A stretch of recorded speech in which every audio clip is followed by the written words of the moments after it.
Chapter 792 Revenge. Chapter 792 Revenge. Proofreader Papatonks. That settles it, sect leader Run. Will sir want to look at this year's shares? Zhuge Changfeng made a bow and gave a smile that was easy to understand. Ren Xiaoyan nodded. The flourishing of Tianyu depends on your Luo clan. Don't worry, as the Empire's 3 guardian sects, no one will dare to stir chaos in Tianyu, not even from the 3 sections. Ha ha ha, thank you, sect leader Run.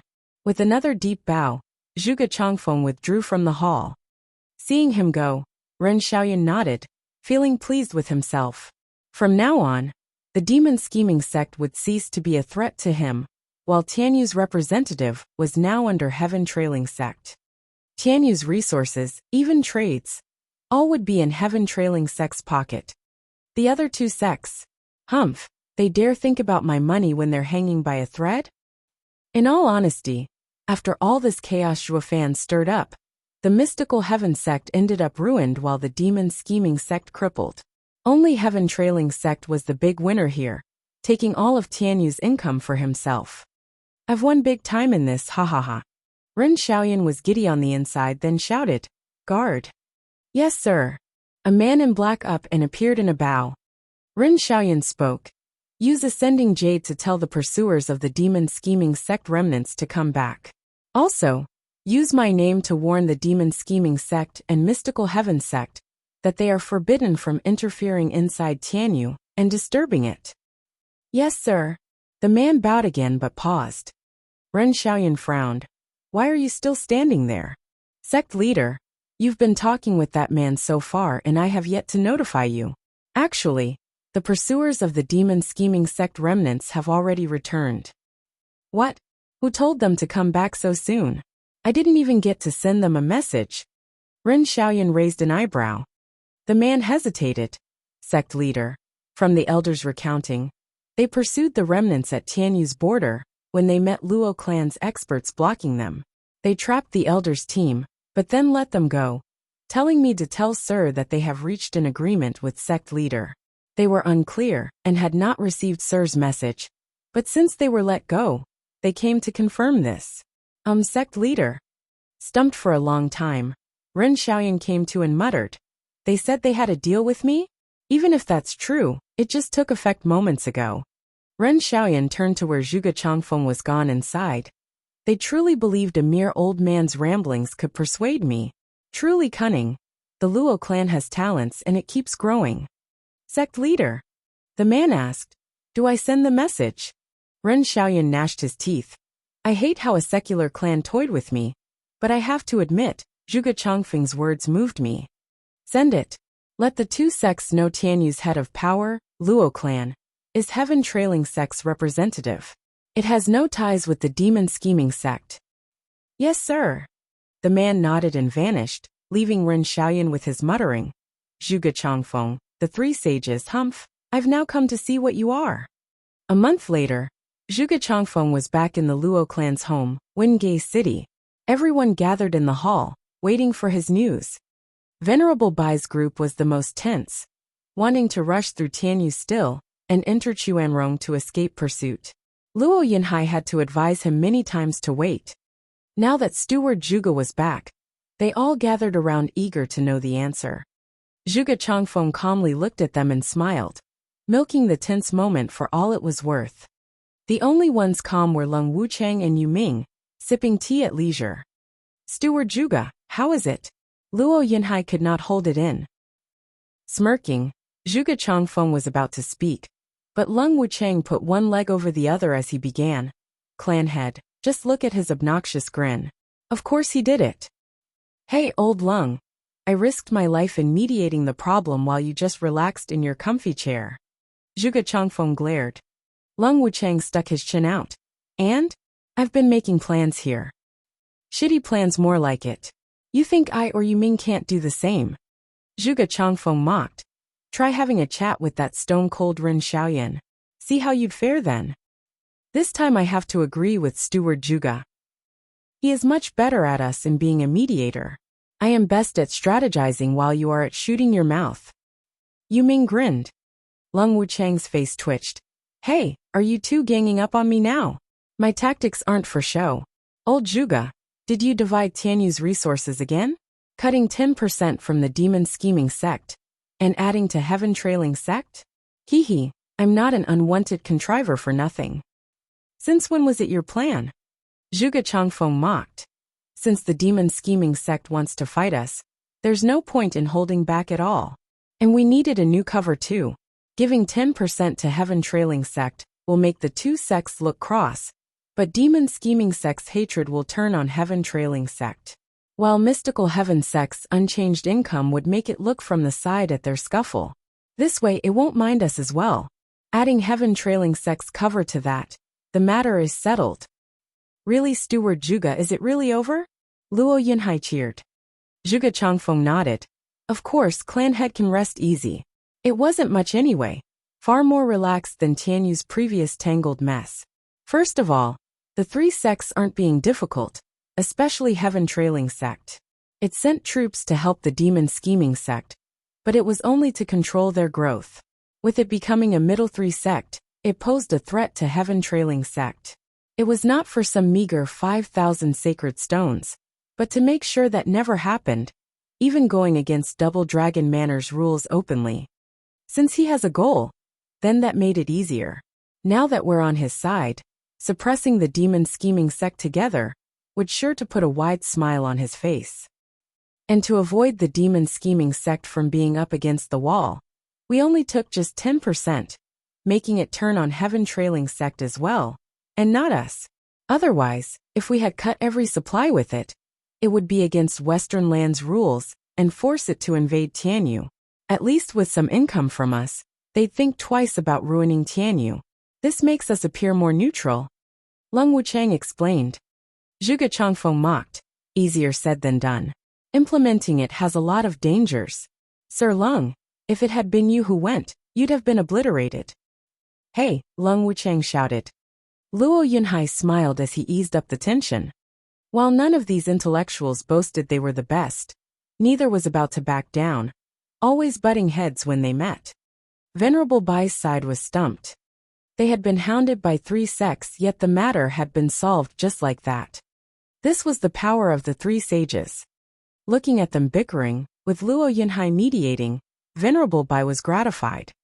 They had little in terms of cultivation, but they had their own skills no one could surpass. All right now, we should get ready to avenge Brother Zhua. The bickering stopped and Luo Yunhai turned serious, his eyes red. The others were pensive as well. According to our scouts, Steward Zhua had been under attack, resulting in an inferno for 1,000 miles and a barren wasteland for many more. Lung Wuchang grumbled. Just what has the universal righteous sect done? Zhuge Changfeng muttered. For revenge, we must first gather our strength. Our enemies are four sects, with one being a superior three sect. You still want revenge? Venerable Bai looked at them in disbelief. The enemy is stronger than you can imagine, a sect for thousands of years. Luo Yunhai shouted. No matter who it is, this vengeance shall be paid in full. The Luo clan rose under Brother Zhua's protection. We all owe him our lives. This is something we must do. Luo Yunhai's bold words echoed in everyone's ears. Venerable Bai shouted. Then count us in as well. Chapter 793 Price. Chapter 793 Price. Proofreader Papatonks. In the silent and cold hall, the glorious and dazzling throne struck a lonely figure.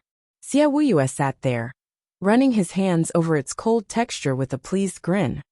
This seat is finally mine again. Sect leader. An aged voice came from behind.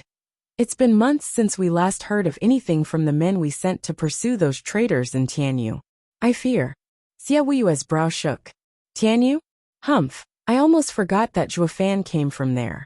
Those ignorant fools must have sided with the traitors. How else could those weak fools escape from my palm?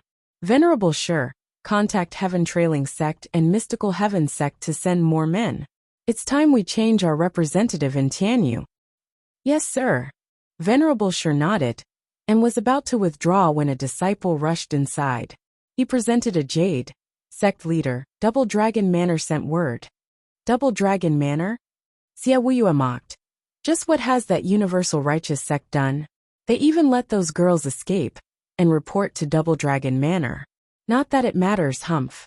Double Dragon Manor's elders are coming to investigate. We'll just stick to our story, making them the traitors. I have been sect leader for centuries. It's the least my status can do. The only one who could speak up. High Venerable had been silenced forever. They can look into us all they want, it'll still be as I say it. This has been an internal fight, resulting in the death of High Venerable. They won't meddle in that, ha ha ha. Venerable sure nodded. Sect leader is brilliant. Yes. Xia Wuyue nodded, looking smug. Then he read the jade and burst out laughing. It's just like I thought. Double Dragon Manor warns us not to go too far. What worry can I have when they won't do anything? Pa! The jade slip was thrown to the ground like trash and Xia Wuyue mocked. Venerable sure smiled. Sect leader. Double Dragon Manor has been respected by the 9 sects because of their strength, but also fairness, not involving itself in a sex matter. This is also what ties its hands. As long as we paint it as having traitors, they can't do anything. Or who would have respected them? Turning the entire Western lands into chaos. This is something they want to avoid at all costs. You're right, Venerable sure. The plan has been thought out, ha ha ha. Xia Wuyue waved his hand. Get it done. Make sure you get those dregs tied to Zhuofan. Report. Another shout came followed by another disciple. He held a jade slip as he bowed. Xia Wuyue was dubious as to who would send one now. But after reading it his rage blew. He smashed the jade to the ground and cursed. Damn that Sangha Empire. Only months before they begged demon scheming sects men to come, and now they go back on their words, refusing us. Is it the great empire of the previous superior 3-sect universal righteous sect? Those rotten bastards, Xia Wuyue cursed. I never thought a great empire would actually resort to being so shameless. Venerable sure scratched his nose and shook his head. Report. Then came a long string of shouts as disciples came in one after the other before Xia Wuyue. Xia Wuyue had a sinking feeling, but took them one at a time. Yet after each one, his anger only spiked higher before smashing them to pieces. This is absurd. What's going on with all of these empires? We've talked and agreed on something, to be under our protection. Now they're all backing out? Even those middle 3-sects empires I ignored when the superior 3-sects empires were fighting over us now dislike us. Just what the hell is going on here? Sect leader. Venerable sure was quite calm. Maybe they think that without Zhuofan, there's no growth. Xia Wuyue glared at him. What did you say? They did it for Zhuofan? No way. Demon scheming sect leader is me, Xia Wuyue. Sect leader, stop lying to yourself. Venerable sure shook his head. Zhuofan showed off in the Double Dragon gathering, destined to be the best in Western lands. Those empires were fighting to be under his wing, not under a lower 3-sect meant to grow into a middle 3-sect. Without Zhuofan, our value dropped sharply, making them back down. Shut your mouth. Xia Wuyue spat. You dare say that? Don't forget the sect has reached middle 3-sect status under my rule. Venerable sure nodded. Yes, sect leader had done great things, but your greatest achievement was bringing Zhuofan. Xia Wuyue's face twitched, about to spit blood. Sect leader. I'm not here to criticize you, but as a sect leader you need to understand your limits. Venerable sure laughed. To be fair, I must agree on Zhuofan replacing you. High Venerable had made the right choice. You became a sect leader to begin with, because there was no one else better. Now that one appeared, a change was in order.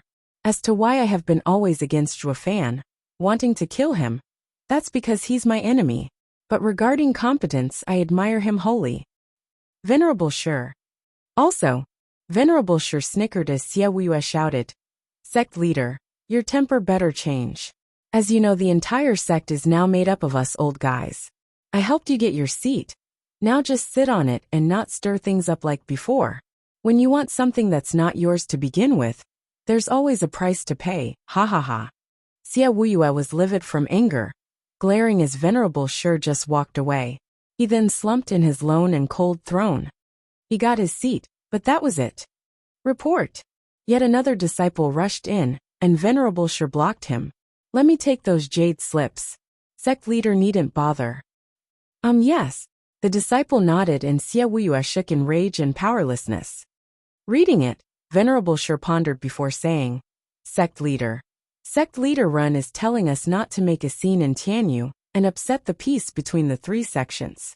And that from now on, Tianyu's tribute to us is 10% lower. What? Xia Wuyue jumped to his feet.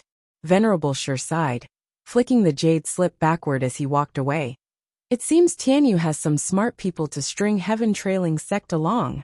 Meanwhile in Blackwind Mountain, as a show of good faith, Luo Yunhai took Venerable Bai's group to where war puppets were made in the bunker. But war puppets were no longer here, replaced now by a sparkling mountain of crystals. Scared stones. Fiend Yang cried out. How did you get so many? Luo Yunhai looked at him perplexed. This is a lot? After attacking Mystical Heaven sect, Brother Zhua saw our heavy losses and gave us 1,000,000 of these rocks, saying they had way more spiritual energy than common spirit stones. They should help us raise many experts in a short time and recoup our losses. I was not sure what he meant then, though they sure have some good uses. We've just put them all here in bunker for a couple of days, and already had a good few Radiant Stage Elders enter Ethereal Stage. Using them for a raise, they also boost their power quite a bit. 1,000,000. Face twitching, Fiend Yang grabbed Luo Yunhai's hands, touched to tears. Luo clan head, we'll follow you. I bet only Double Dragon Manor would have so many sacred stones in Western lands.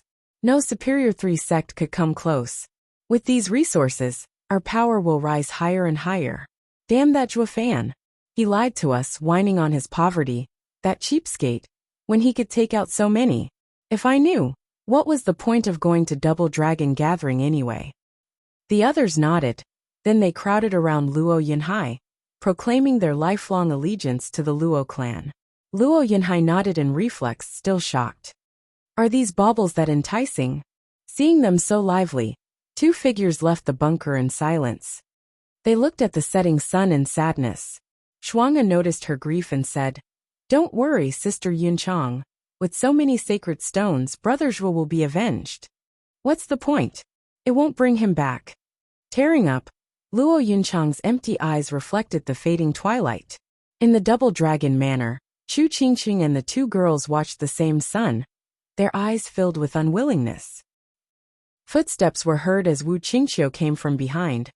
Miss Chu, are you dissatisfied with Double Dragon Manor's method? Who here isn't? Brother Zhua's death is unjust, but we must also take into account Double Dragon Manor's stance. It involves 4 sections.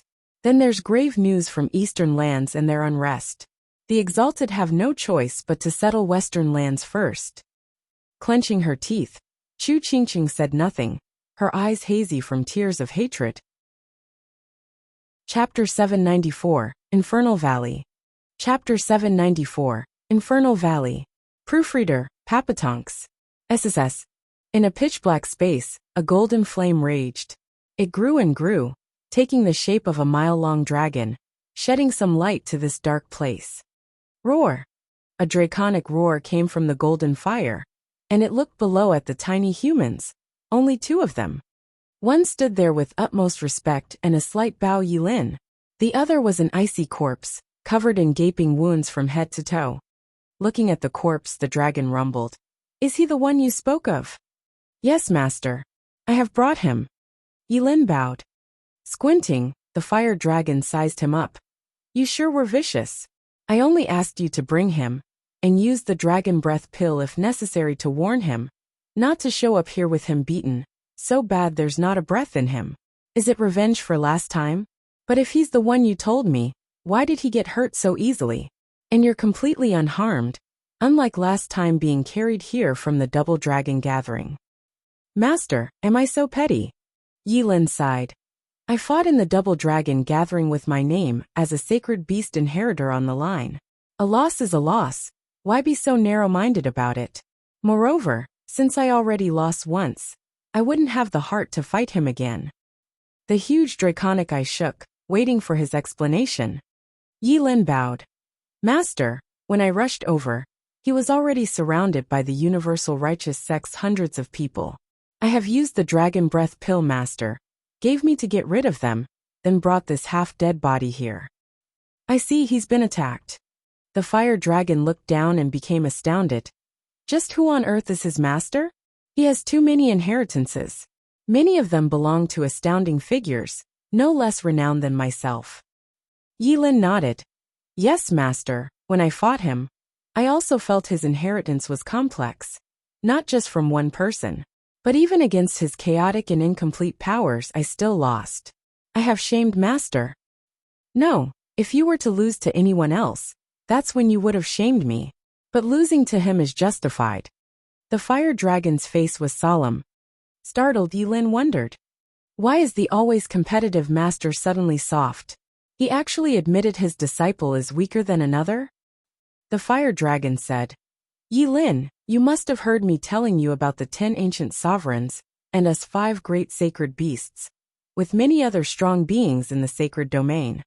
Smiley face, the 10 ancient emperors are actually in a stage far above the one the demonic emperor was in, despite having the same title. Now I changed it to reflect that. Nodding, Yilin blinked, waiting for him to continue. Now I'll share with you the source of his inheritance. The draconic claw whistled in the air and pointed at Zhuo Fan's right arm. This arm comes from Soaring Qilin, a part of a real sacred beast that was born from the primal chaos. It's on an entire different level from you, who has been transformed to be in between man and beast. If he had known how to use it, one fist would have been able to render you heavily wounded. At most, only 3 punches could you take on. SSS. Yilin gasped in shock, staring hard at that arm. He thought Zhuo Fan and he were the same, sacred beast inheritors, their bodies transformed by sacred beasts. But now he realized that he had a real sacred beast part on him. There was just no comparison. Yilin sighed, feeling down. However, how could a sacred beast simply give their body to humans? When the rejection happened, it would have taken his life. Can it be then that 9 Serenity's research was a success? Ignoring his disciple's glum look, the fire dragon frowned. That settles it, he's 9 Serenity's successor. Only that old freak could resort to such twisted and outrageous methods. Yilin cried out. The 3rd strongest of the 10 ancient sovereigns, 9 Serenity's sovereign. Yes, I noticed the peculiarity of his Yuan Qi and his Dantian, and found it to be a blend of thousands of things. I once heard that 9 Serenities comprehended a skill that can vie with Heavenly Sovereign's Void Eye, compatible with any kind of constitution. Now that I see it, the cultivation method has indeed been passed down. The fire dragon nodded. It's because of this that his body can hold so many different powers without clashing, especially the power of us 5 great sacred beasts. Vaulting Kuemping's chaos flame merged with the spirit, Soaring Qilin's almighty flesh. Thunder Phoenix's berserk purple lightning flooding his veins, all lay quiet. If it were anyone else, these 3 alone would have ended him if they clashed. What? Yilin was shocked.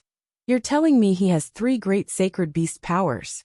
He also sensed it while fighting Zhuo Fan, but hearing his master confirm it was still a shock. One would already be immensely prideful for having one. Yet this guy up and had 3 of them. What kind of a lucky bastard was he anyway? He would rather believe Zhuo Fan was just a sacred beast inheritor, with the other 2 coming from who knew where, but had to be given back. The other option was simply insane. Humph, 3 sacred beast powers? You still have no idea. The fire dragon mocked, moving a sharp claw to peel the eyelid off Zhuo Fan's right golden eye. Yilin, see here? Remember it. The divine eye of the void of the strongest in sacred domain, Heavenly Sovereign. He is also the one us sacred beasts could never defeat. Twitching, Yilin was overwhelmed. Heavenly Sovereign's successor? Precisely. Flaring his snout, the fire dragon's eyes flashed with hatred. But for him to have Heavenly Sovereign's skill, it must be that he's unrelated to him, instead getting the treasure Qilin stole. Humph. Heavenly Sovereign would be so pissed to know his precious skill got leaked, ha ha ha. The fire dragon cackled, imagining the look of anger on Heavenly Sovereign's face. Yilin cried. 3 great sacred beasts, 2 sovereigns? That's 5 peak inheritance. Who the hell is he? It doesn't matter, for in the end he's a really lucky winner. The fire dragon raised an eyebrow. Also Yilin, I have something to tell you but don't be jealous.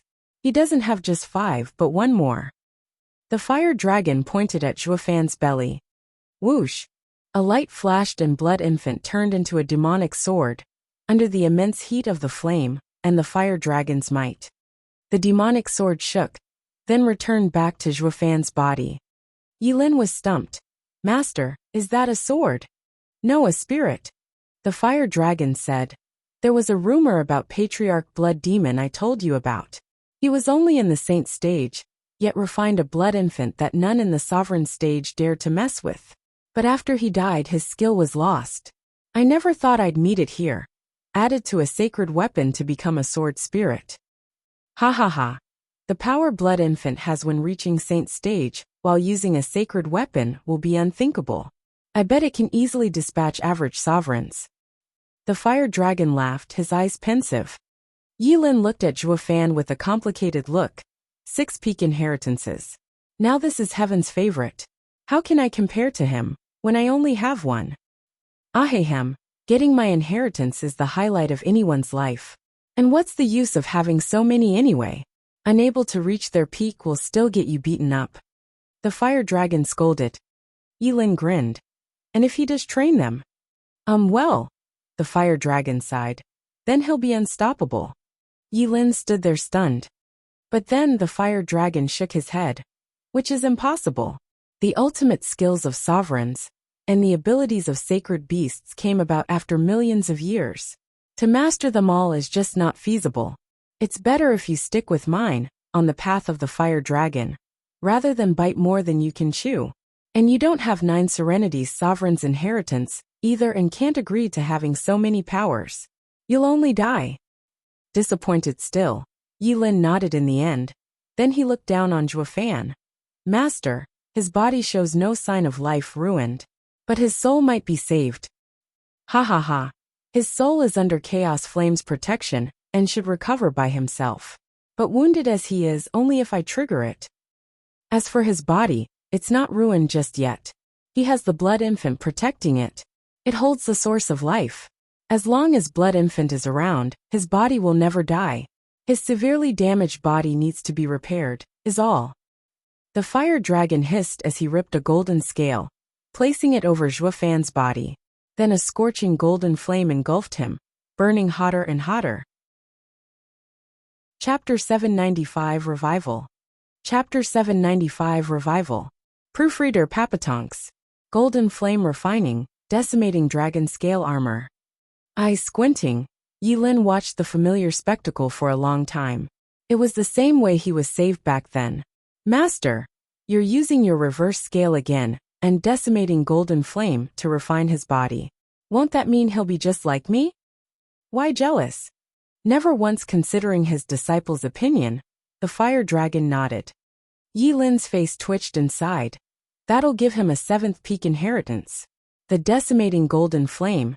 That only I had, now he has it while I don't have what he has. It's hard to feel at ease, master. Humph, rotten brat. What's there to be unsettled about? The fire dragon smirked.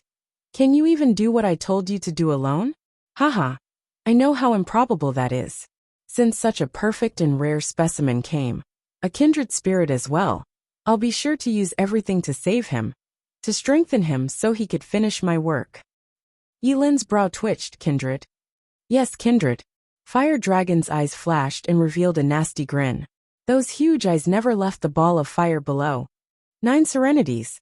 In a hazy area, a lonely shadow floated around, perplexed. Who is it? What are you calling? His questions went unanswered, the voices coming and going, shouting 9 serenities name on and on. The shadow questioned some more, but no answer was provided. He chose to ignore them, just floating there in this desolate place. Suddenly, an aged figure stood before him, with clothes as black as night. The old man faced away from him. The shadow had a peculiar look as he asked, "Who are you?" The old man was ever silent, ignoring him just as the voices did. It just floated forward. Wait. Then the old man spoke. Forward is the great beyond. If you step any further, there'll be no going back. Frowning, the shadow asked, "What's this great beyond?" "A place where your spirit fades, The old man replied. Looking around, he saw nothing but mist, with no paths around. But when he looked in front, there was pitch-black darkness. Where should I go?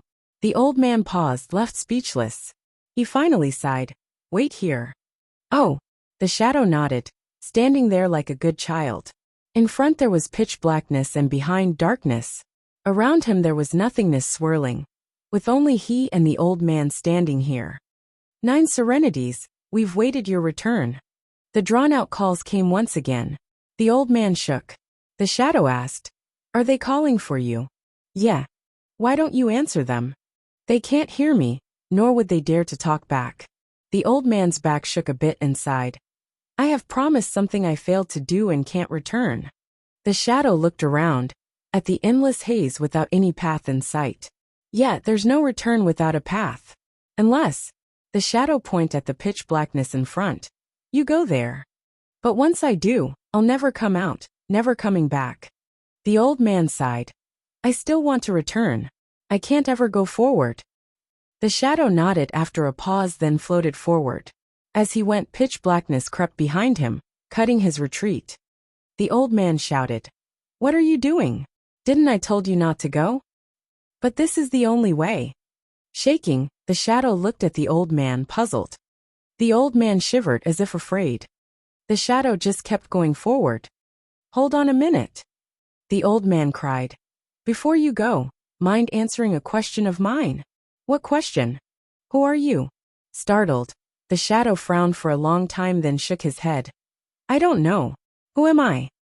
Promise me this. Before you can answer my question, you can't go forward. The old man spoke solemnly. The shadow scratched his head and nodded, but then he was perplexed again, as he took another step forward unconsciously. Who am I? Who am I? I have let you all down. I can't go back. The old man sighed and shook all over. My spirit is barely holding on. It's so weak I can't even remember my name, haha. I want to go with him. Who am I? The shadow passed by the old man, and failed to notice that the old man was walking by his side, deeper into the abyss. Then in this hazy world, a blinding light flashed. A huge ball of golden fire shone. It cast its light upon the shadow, revealing a very familiar face. As if by agreement, an azure flame ignited on his forehead, soon covering his entire body and turning him into a human-shaped azure fire. Who am I? The shadow's eyes were hazy as it muttered, but as the azure flame spread to his eyes, he woke up shouting, I am Zhuofan, demonic emperor Zhuofan. Like a vow, the shout dispelled the abyss, making the ever-encroaching pitch blackness fade away. The darkness faded and gave way to glorious and vibrant light. Zhuofan floated now towards the golden flames, but before he melded with them, he turned to look at the old man fading away from the light. Who are you? Zhuofan shouted. The old man was no longer visible, but just as Zhuofan was entering the golden flame, the old man's voice reached him. We will meet again, on the edge of death, or when we achieve Tao, ha ha ha. Boom! With a huge explosion, fire motes flew all over and Zhuofan came out of it with golden shining in his eyes, filled with flames. His body was covered in golden scales releasing blistering heat, capable of melting anything. You're finally back, child. Zhuofan was still out of all that was happening when he heard a rumbling voice. He turned his head with a start, and saw a huge dragon head staring right at him with an eerie look. The golden flames burned so hot it warped the space around it. Zhuofan cried out. One of the 5 great sacred beasts decimating dragon ancestor? Am I an infernal gorge? Hehehe, right you are. This is my domain, welcome. The dragon ancestor let out a wave of scorching air, forcing Zhuofan back. Zhuofan was perplexed. What am I doing here? Yilin read his mind.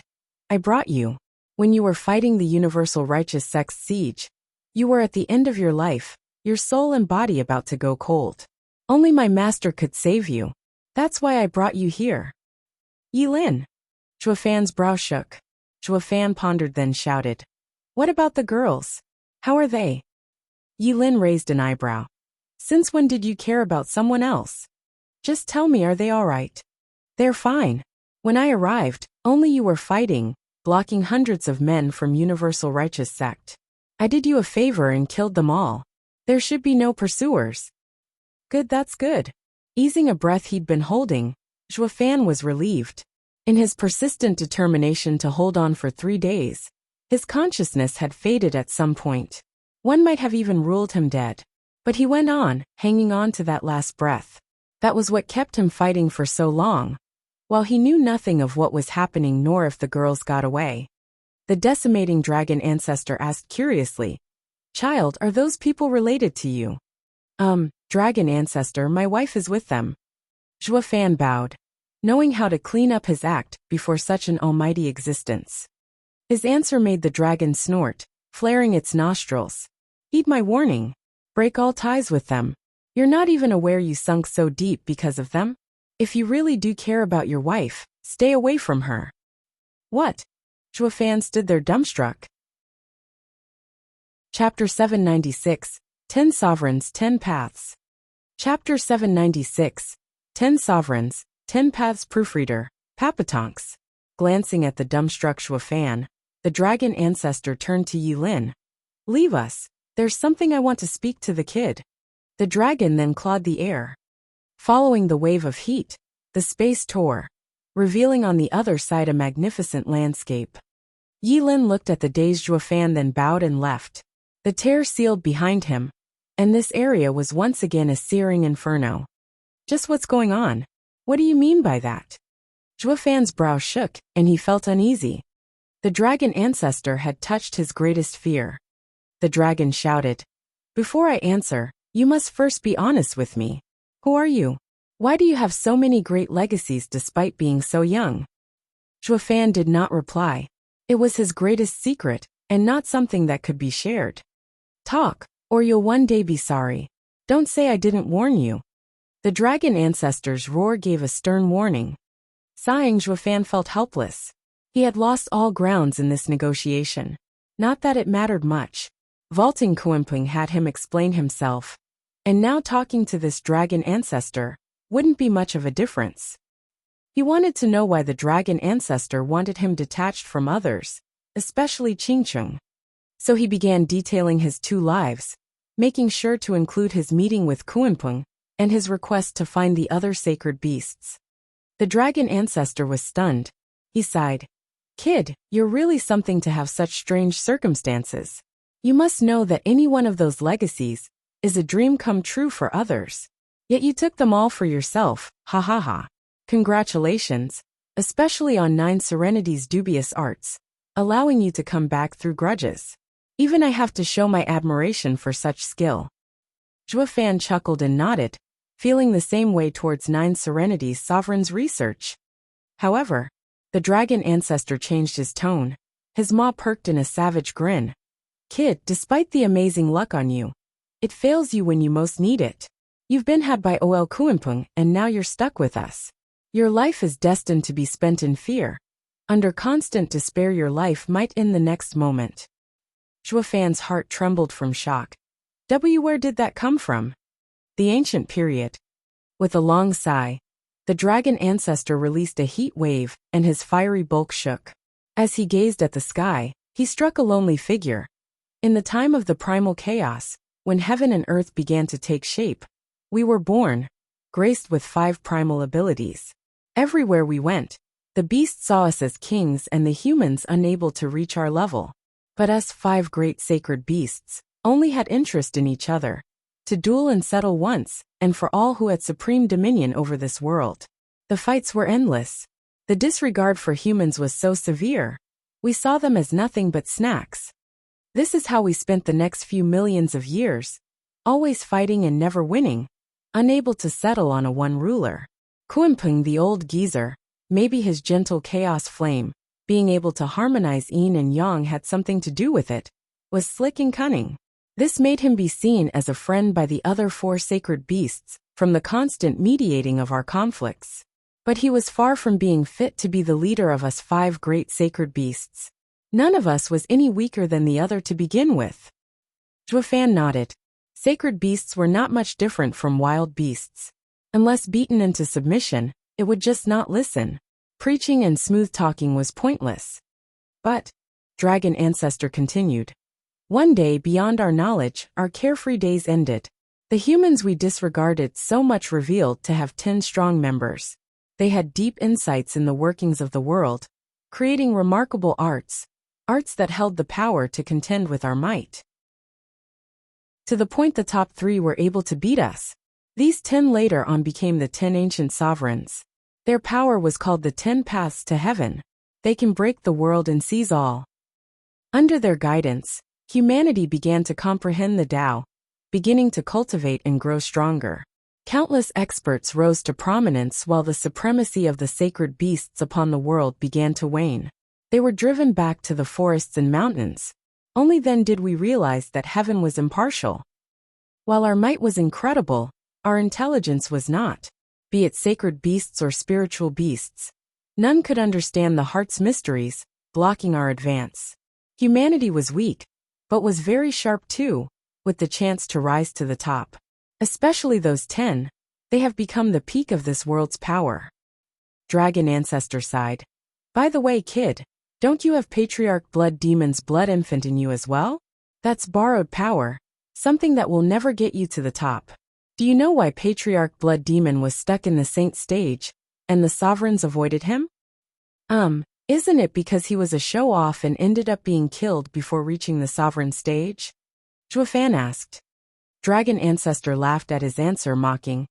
Even you're giving credence to rumors, kid? An outstanding expert will treasure his life the higher he rises.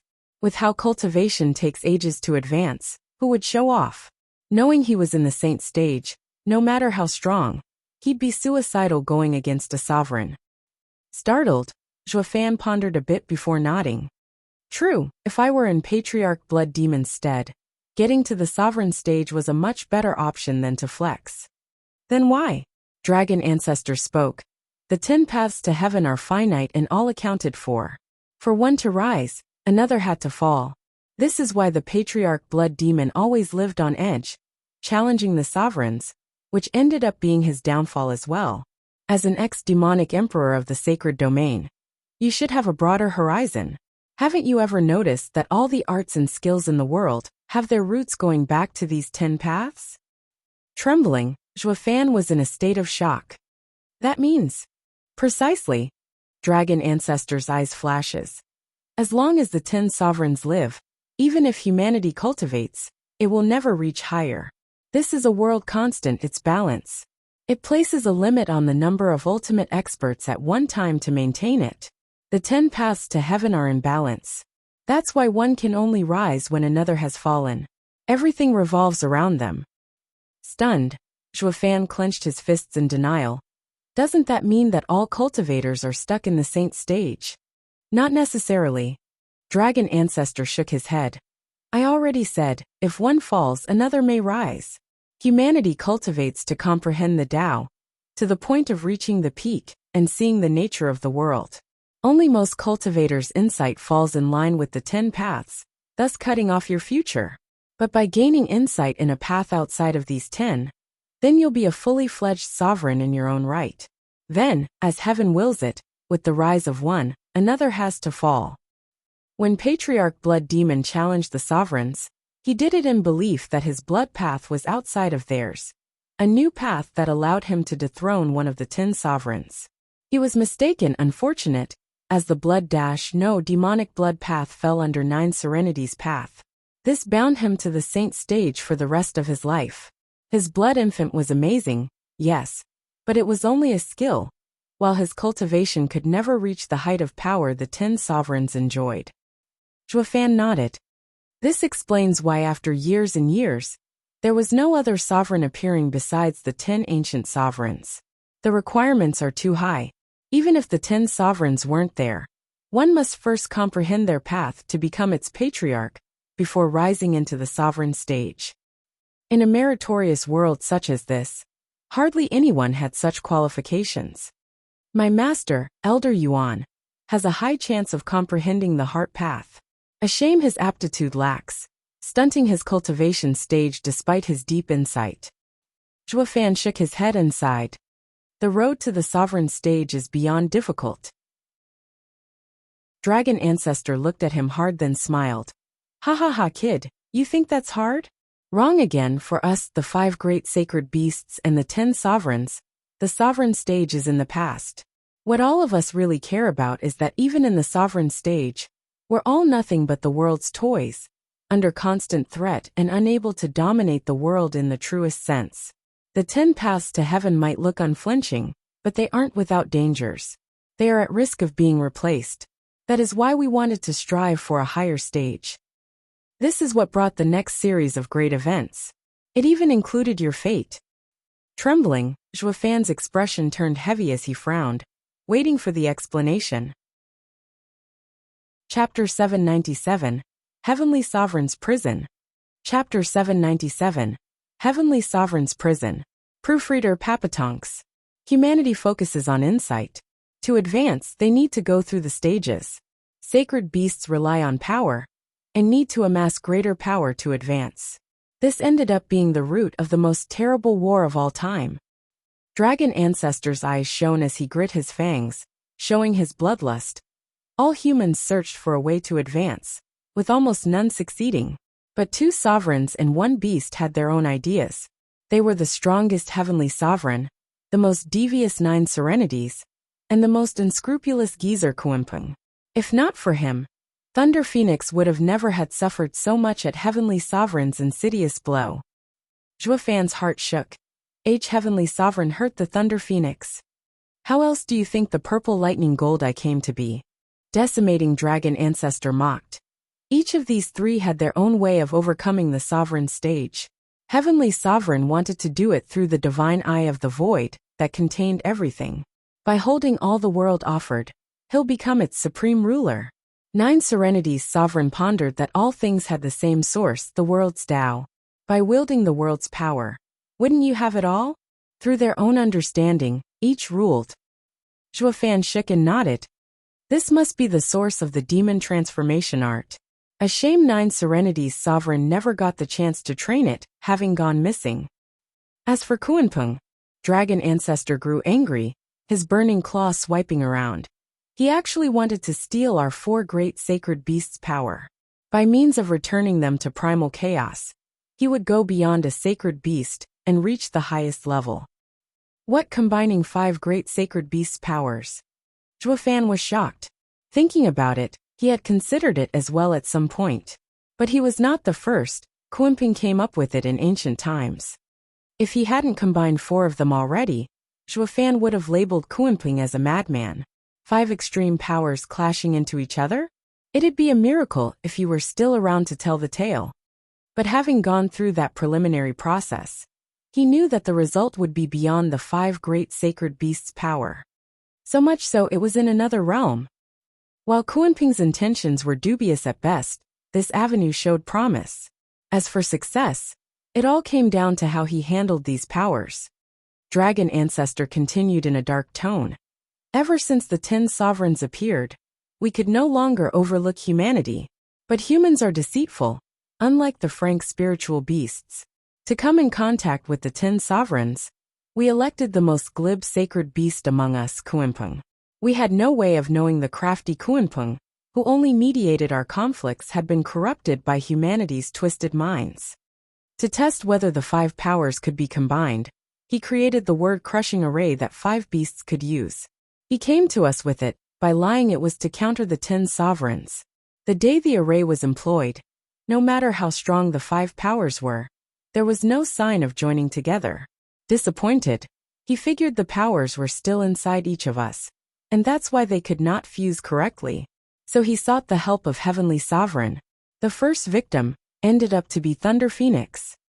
That means young Sanzi is in terrible danger? Zhuofan panicked. He had severe doubts about Kuimpeng from the start, but since he had done nothing untoward so far, he let down his guard. But hearing Kuimpeng's goal from Dragon Ancestor, letting Gu Santong in his charge was like handing him on a silver platter. Dragon Ancestor shook his head. Worry not, the old coot won't touch the kid. He's still growing. All the powers in the world are in balance. A tiny Qilin won't put a dent in his appetite to begin with. It's too soon for his plan. Besides, he has yet to find the right way to even achieve it. Nodding, Zhuofan eased a heavy breath. But even so, he was still worried about leaving young Sanzi with that geezer. Especially since he painted a pretty picture when he asked you to come save us. It's obvious to everyone that with your immature divine eye of the void, there won't be any rescue. His meaning was to make peace since we all have a common enemy. Heavenly Sovereign. Zhuofan's heart thumped. Dragon Ancestor's mood was heavy. Yes, when he went to ally with Heavenly Sovereign, it was the worst mistake of his life. Heavenly Sovereign's ambition was far greater. After stealing Thunder Phoenix's berserk purple lightning, he turned. Heavenly Sovereign is a proud man, considering everyone beneath him, even us sacred beasts. But he feared our powers, especially Thunder Phoenix's, known to be a destructive force of raw power, the most terrible of the 5.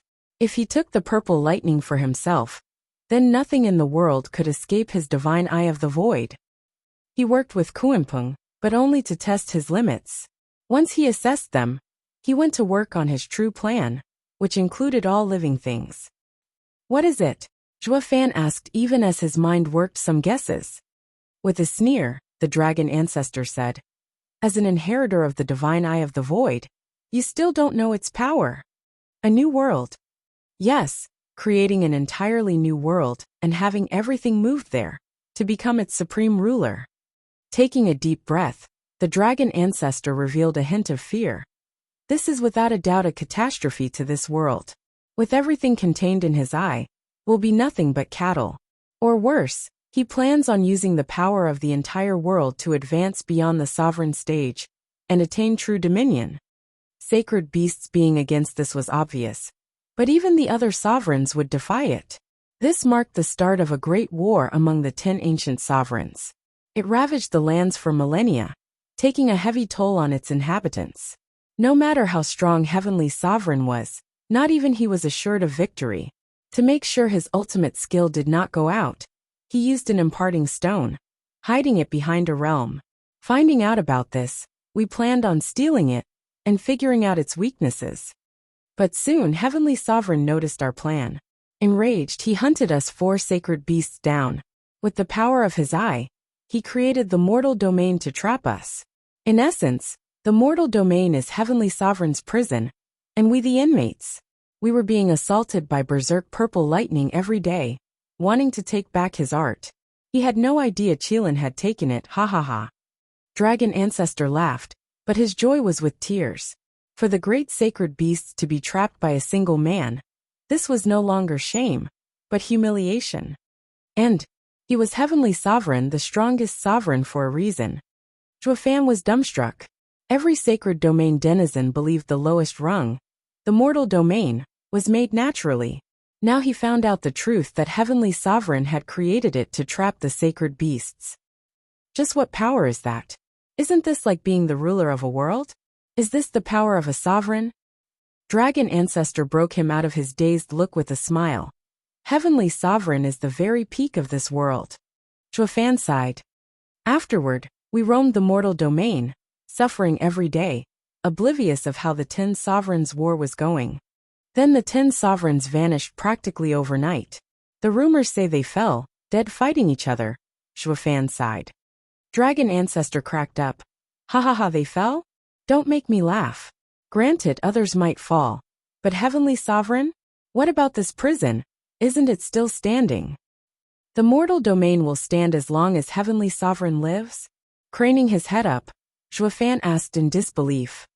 Dragon Ancestor shook his head. I'm unsure either. The mortal domain was something he made with his eye. I don't know if it would vanish once he's dead. But I can still feel his piercing gaze on this world, to see if we have yet to still be under the purple lightning's onslaught.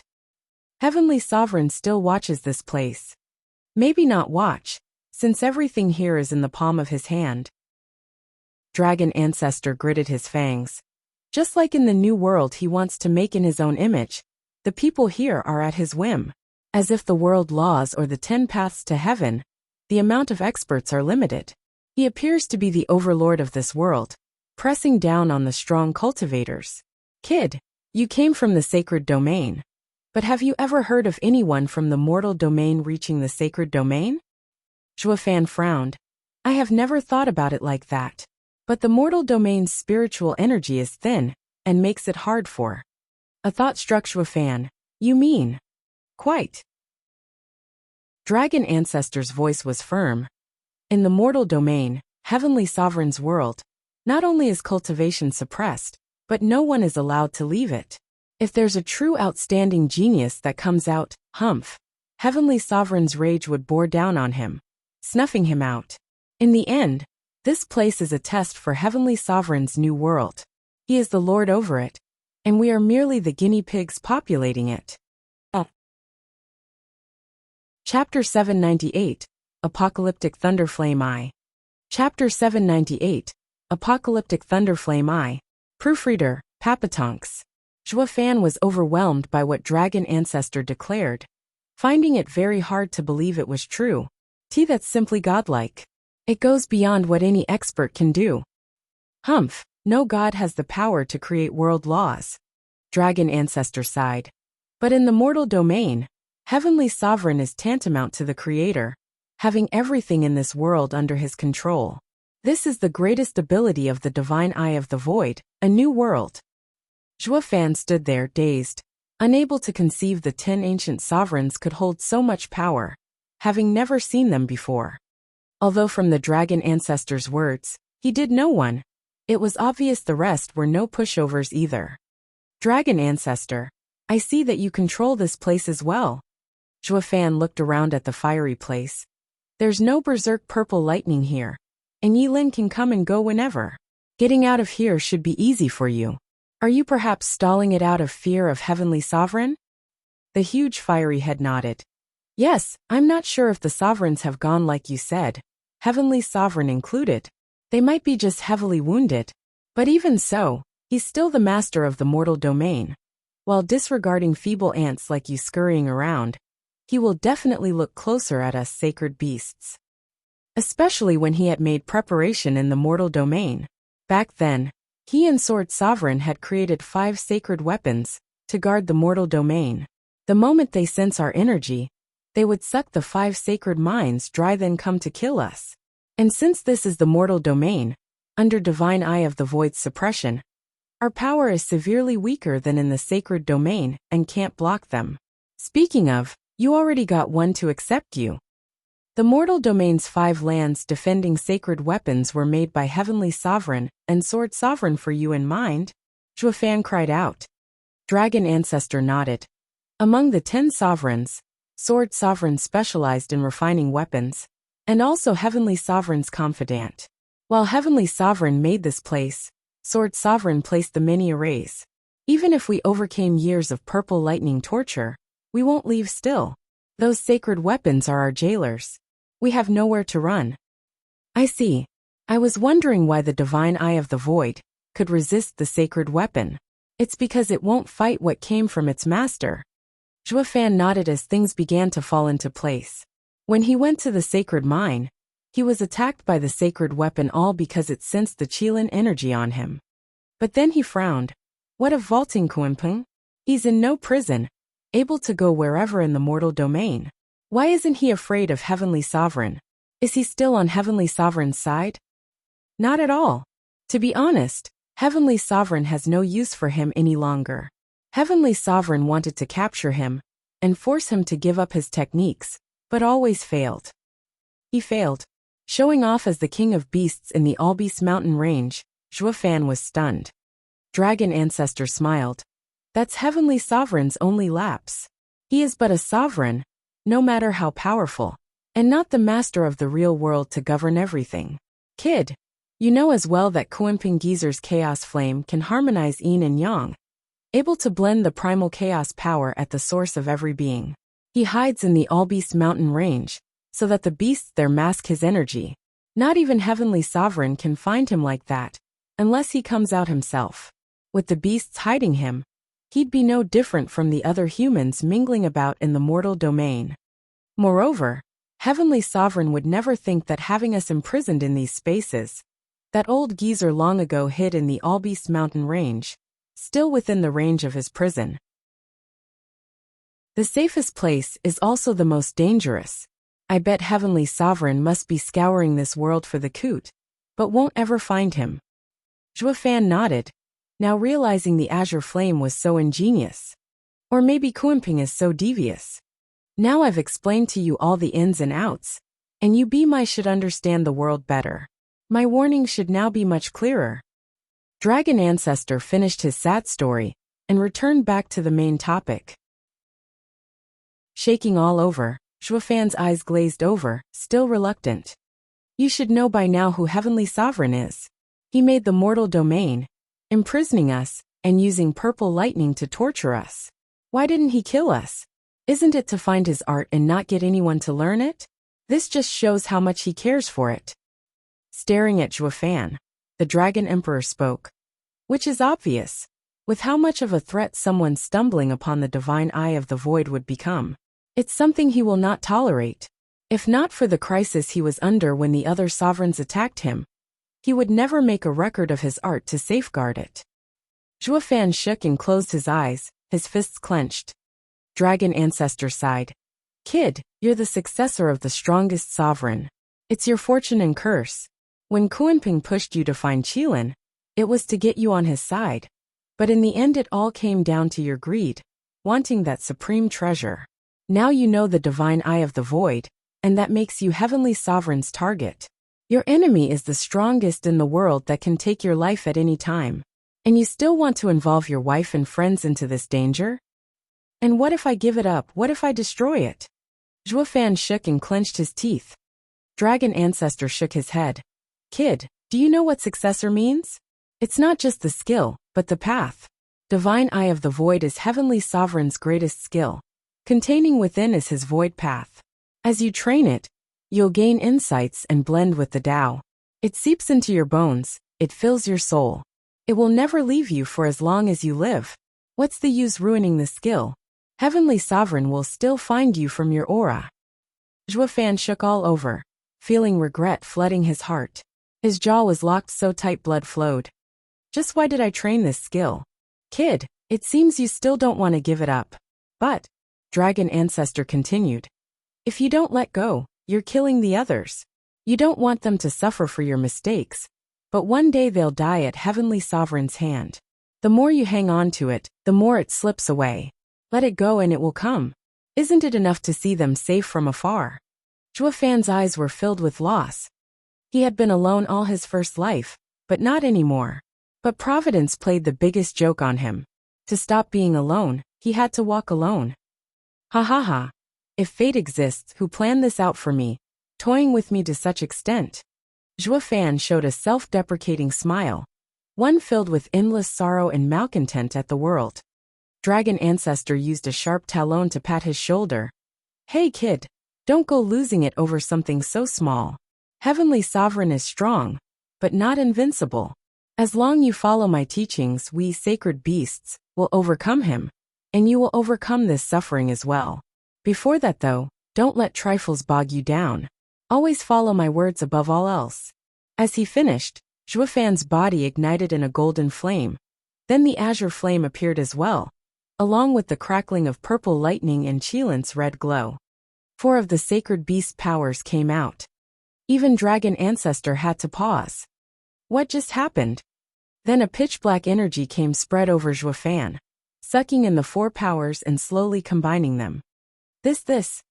With wide eyes, Dragon Ancestor shook from disbelief. Crack. With the crack of thunder, black flames exploded, and under decimating Dragon Ancestor's incredulous gaze, Zhuofan's body was covered in black flames with peals of black lightning flashing within. A dreaded power was released, making even the decimating Dragon Ancestor shudder. Is this the form of our combined powers? Standing there, Dragon Ancestor muttered. But our powers come from the primal chaos, with life at its core. So why then do I feel total destruction when I sense this power? Even I'm feeling fear from it. Dragon Ancestor tapped the black flame with his claw. A bang went off, and he quickly took his claw back. Looking close, the scales on the claw were erased. This can't be. Gasping, Dragon Ancestor looked at Zhuofan's black flame like it was a monster. Is this what Kuanping was after? But this is no power to dominate, but to destroy. The black flame shrunk and entered Zhuofan.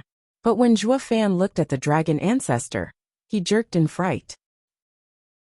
Zhuofan's eyes were stone cold, containing endless destruction, especially his left eye, holding the same black flame and black flickers. Dragon ancestor, what I give up today, I will take it back one day. I'll use this, different from heavenly sovereigns, apocalyptic thunderflame eye. Zhuofan's will was firm. Decimating dragon ancestor was dumbstruck, only bobbing his huge head, having felt fear like no other. The destruction aura combing off that black thunderflame made him feel pure terror. Chapter 799, Dragon Breath Pill. Chapter 799, Dragon Breath Pill. Proofreader, Papatonks. In the searing space filled with golden flames, there was one spot untouched. Or better yet, the golden flames always went around it from fear. Zhuofan stood in the middle, staring hard at decimating dragon ancestor's bulk with sharp eyes. His left eye was pitch black with flashes of black flames and flickering black lightning, while his right eye now sported 6 golden halos. Divine Eye of the Void was in the 6th stage. Decimating dragon ancestor looked at this freak and trembled. He felt like he struck a familiar figure, like heavenly sovereign. Yet he feared this little kid even more, especially that left eye. Despite only being in this form, the apocalyptic thunderflame, I was made of 4 sacred beast powers. Its level was above the 5 sacred beasts, bearing down on them. Logically, the black eye was on a weak user, and that shouldn't work on him. But instinct told him to fear it. He felt slight regret from imparting the decimating golden flame to Zhuofan, and leading to the creation of something so abominable. Kunping had been thinking of every way possible on how to get his hands on ultimate power, only for a pup to stumble into it. I wonder what face he'll make when he finds out. Dragon ancestor relaxed at this point. Pa! A sound came from Zhuofan's left eye, and he clenched his teeth. Holding his eye, when he took the hand away, the eye was back to normal, with blood seeping from it. What's wrong? Dragon ancestor asked. Zhuofan shook his head.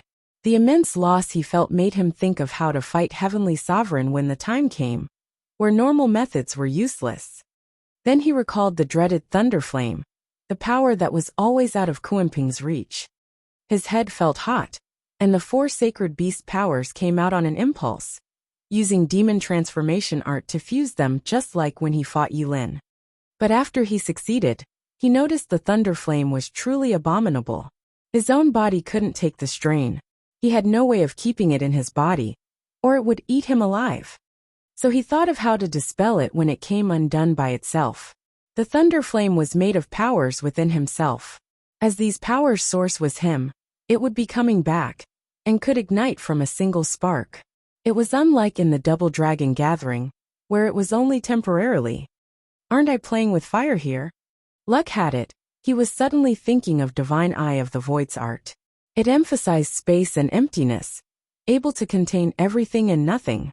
Then he entered Divine Eye of the Void's 6th stage, Void Domain, just like that. In the Void, a space was created, similar to Heavenly Sovereign's new world he wanted to create. He then thought of the apocalyptic thunderflame eye and understood. The Void Domain was inside his left eye and stored the thunderflame, turning it into the apocalyptic thunderflame eye. It became clear to him why the Heavenly Sovereign would say that by understanding the Divine Eye of the Void one could train in the purple lightning gold eye. This was the secret. While he learned the core art, accidents happened.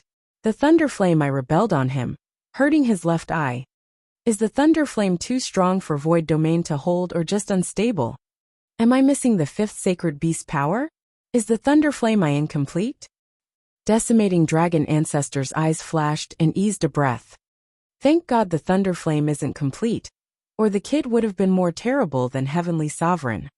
Or we'd have been inviting a worse disaster to deal with the first, one of our own making too. Both were deep in thought, each to his own devices. When the wounded eye recovered, Zhuofan wiped the bloody tears and spoke in a heavy tone. Dragon ancestor, you said that you have a way. What is it? What can you possibly do when you've been caught so easily? Humph kid, don't look down on us so much. Dragon ancestor grumbled. I might have simplified things, but Heavenly Sovereign paid a heavy price to get us deeply wounded. Maybe that's why he's been in hiding all this time, after facing the other sovereigns. From how I see it, he should be hovering on the edge. I mean, it's been ages and there's no sight of him in the sacred domain or before us. Doesn't he want his art back? This is the only explanation. Zhuofan's heart shook. This dragon does have a good point. Since he ain't dead yet hasn't recovered, that means he's stuck like that. Maybe he's really that wounded. That's why we must take this chance. Seeing recognition in Zhuofan's eyes, the dragon ancestor said, before Heavenly Sovereign comes back, we must break open the mortal domain and get ourselves out, then kill him while he's weak. There hasn't been a better time to take down the strongest man in the world. Dragon ancestor's eyes flickered. Zhuofan looked up then frowned. The mortal domain isn't something simple as an isolated space made by a barrier, but a world in itself, even if smaller. To break it won't be easy, without the power of a sovereign. Ha ha ha, don't worry. I already have a plan. Dragon ancestor laughed confidently. We'll use a recoiling array to attack with extreme power and break its seal on us. Then we, the sacred beasts, can simply walk out of hiding, and no one can stop us, ha ha ha. Brow shaking, Zhuofan said, recoil array? That's something I used in a town to deal with the demonic Torp's fog array. It's not hard, but to strike at something the size of mortal domain, it needs something huge and of immense power. The entire mortal domain's power. Dragon ancestor's eyes flashed. The 5 lands of the mortal domain will each set up a recoil array. Their power will be enough to break it, crushing Heavenly Sovereign's world. What? Zhuofan shook as he cried out. With the entire lands as the basis, setting up a complete recoil array? Just how big would that make it? Aside from the obscene amount of resources needed, the 5 lands are still in conflict with each other. Who'd go along with your plan in setting up some crazy array? You make a fair point. That's the crux of the problem. Dragon ancestor nodded. Before you become the lord of the mortal domain, setting it up will be impossible. The factions will fight you every step of the way. That's why I believed relying on Yilin alone was impossible. Luckily there's you. Now that you're stuck with us and have the same enemy, we should be fighting alongside and unite our efforts. If we sacred beasts weren't stuck from coming out, enslaving humanity to set the array would have been easier than coming to you. Zhuofan's face was hard, and then he nodded. Whoosh! Dragon ancestor opened its maw and spewed out tremendous heat. Then 3 huge glittering golden balls came out.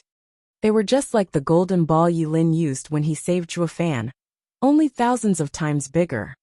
The 3 scorching light balls drifted before Zhuofan. Sensing the decimating flames inside, he had to falter a few steps in fear. Dragon ancestor looked tired after that effort. Kid, you'll have to help us out as we can't do anything to offer direct support. Just take these 3 dragon breath pills and use them to save your life. Zhuofan felt the huge light ball's immense power and gulped. With a snicker, dragon ancestor held his head high. These dragon breath pills hold the power of 1 fully powered dragon breath of mine. Not even a sovereign or other sacred beasts will take it head on. As for the Sheng clan in the sacred domain, one of them is enough to wipe them out. But giving you these 3 made me tired and need rest. Since I'm in a prison, there's no one who'd come to take advantage of my weakness. Ha ha ha, despite being trapped, I'm quite safe. Dragon ancestor. Startled Zhuofan looked conflicted, but then he cupped his hands. Thank you, dragon ancestor, for giving me these 3 precious dragon breath pills. But there shouldn't be anyone near that strength. Dragon ancestor cut him off with a heavy tone. Kid, you're my hope of getting out of here. I'll be sure to grasp it fully. It might be the mortal domain, but it's hard to say you won't be stumbling into something outrageously hard. There's Kuanping and ha ha ha, other deviant freaks out there. If they come after you, it always pays to have a last resort. Shaking all over, Zhuofan pondered and bowed in gratitude. I am immensely grateful, dragon ancestor. Chapter 800, Xiaoer's Transformation. Chapter 800, Xiaoer's Transformation. Proofreader Papatonks. With a wave of the hand and a flash of light, The 3 terrifying golden spheres were stashed away in Zhuofan's ring. Zhuofan's eyes flashed. Dragon Ancestors' dragon breath pills were enough to kill anything beneath Sovereign Stage. It'd be a shame to use it on some nobodies. Zhuofan hesitated. He now had a truly insane last resort. But he found no use for it in the mortal domain. When I get ambushed by an army, I'd much rather fight it out than waste it. Zhuofan shook his head. He'd been throwing his money around for the past years like a magnate. Yet now that he had these 3 killer dragon breath pills, he found himself back to the olden days as a miser. They're just too damn valuable to waste. Staring at Zhuofan's happy and worried look, Dragon Ancestor couldn't understand it. The dragon had always been indulging in showing off its power and wealth, so how could he understand Zhuofan's predicament? I know this will be hard for you, but this is the extent of help I can offer. Dragon Ancestor clearly misunderstood, blaming himself. Zhuofan rolled his eyes, driving the misunderstanding home with a sigh and a shameless nod. Because it's hard, the success is that much worth it. Because winning is everything, you'll do all you can. So Zhuofan was back to thinking about how to fleece this mighty dragon ancestor for all he was worth. But then as a array grandmaster, he found a problem. Dragon Ancestor, you want to set up a recoil array. But where does its power come from? The spiritual energy in mortal domain is thin and suppressed as well. Even if the array is set, it won't have much effect. Unless we use the 5 sacred mines. Dragon Ancestor, I urge you to lend me 100 dragon breath pills, and I'll snatch the sacred mines.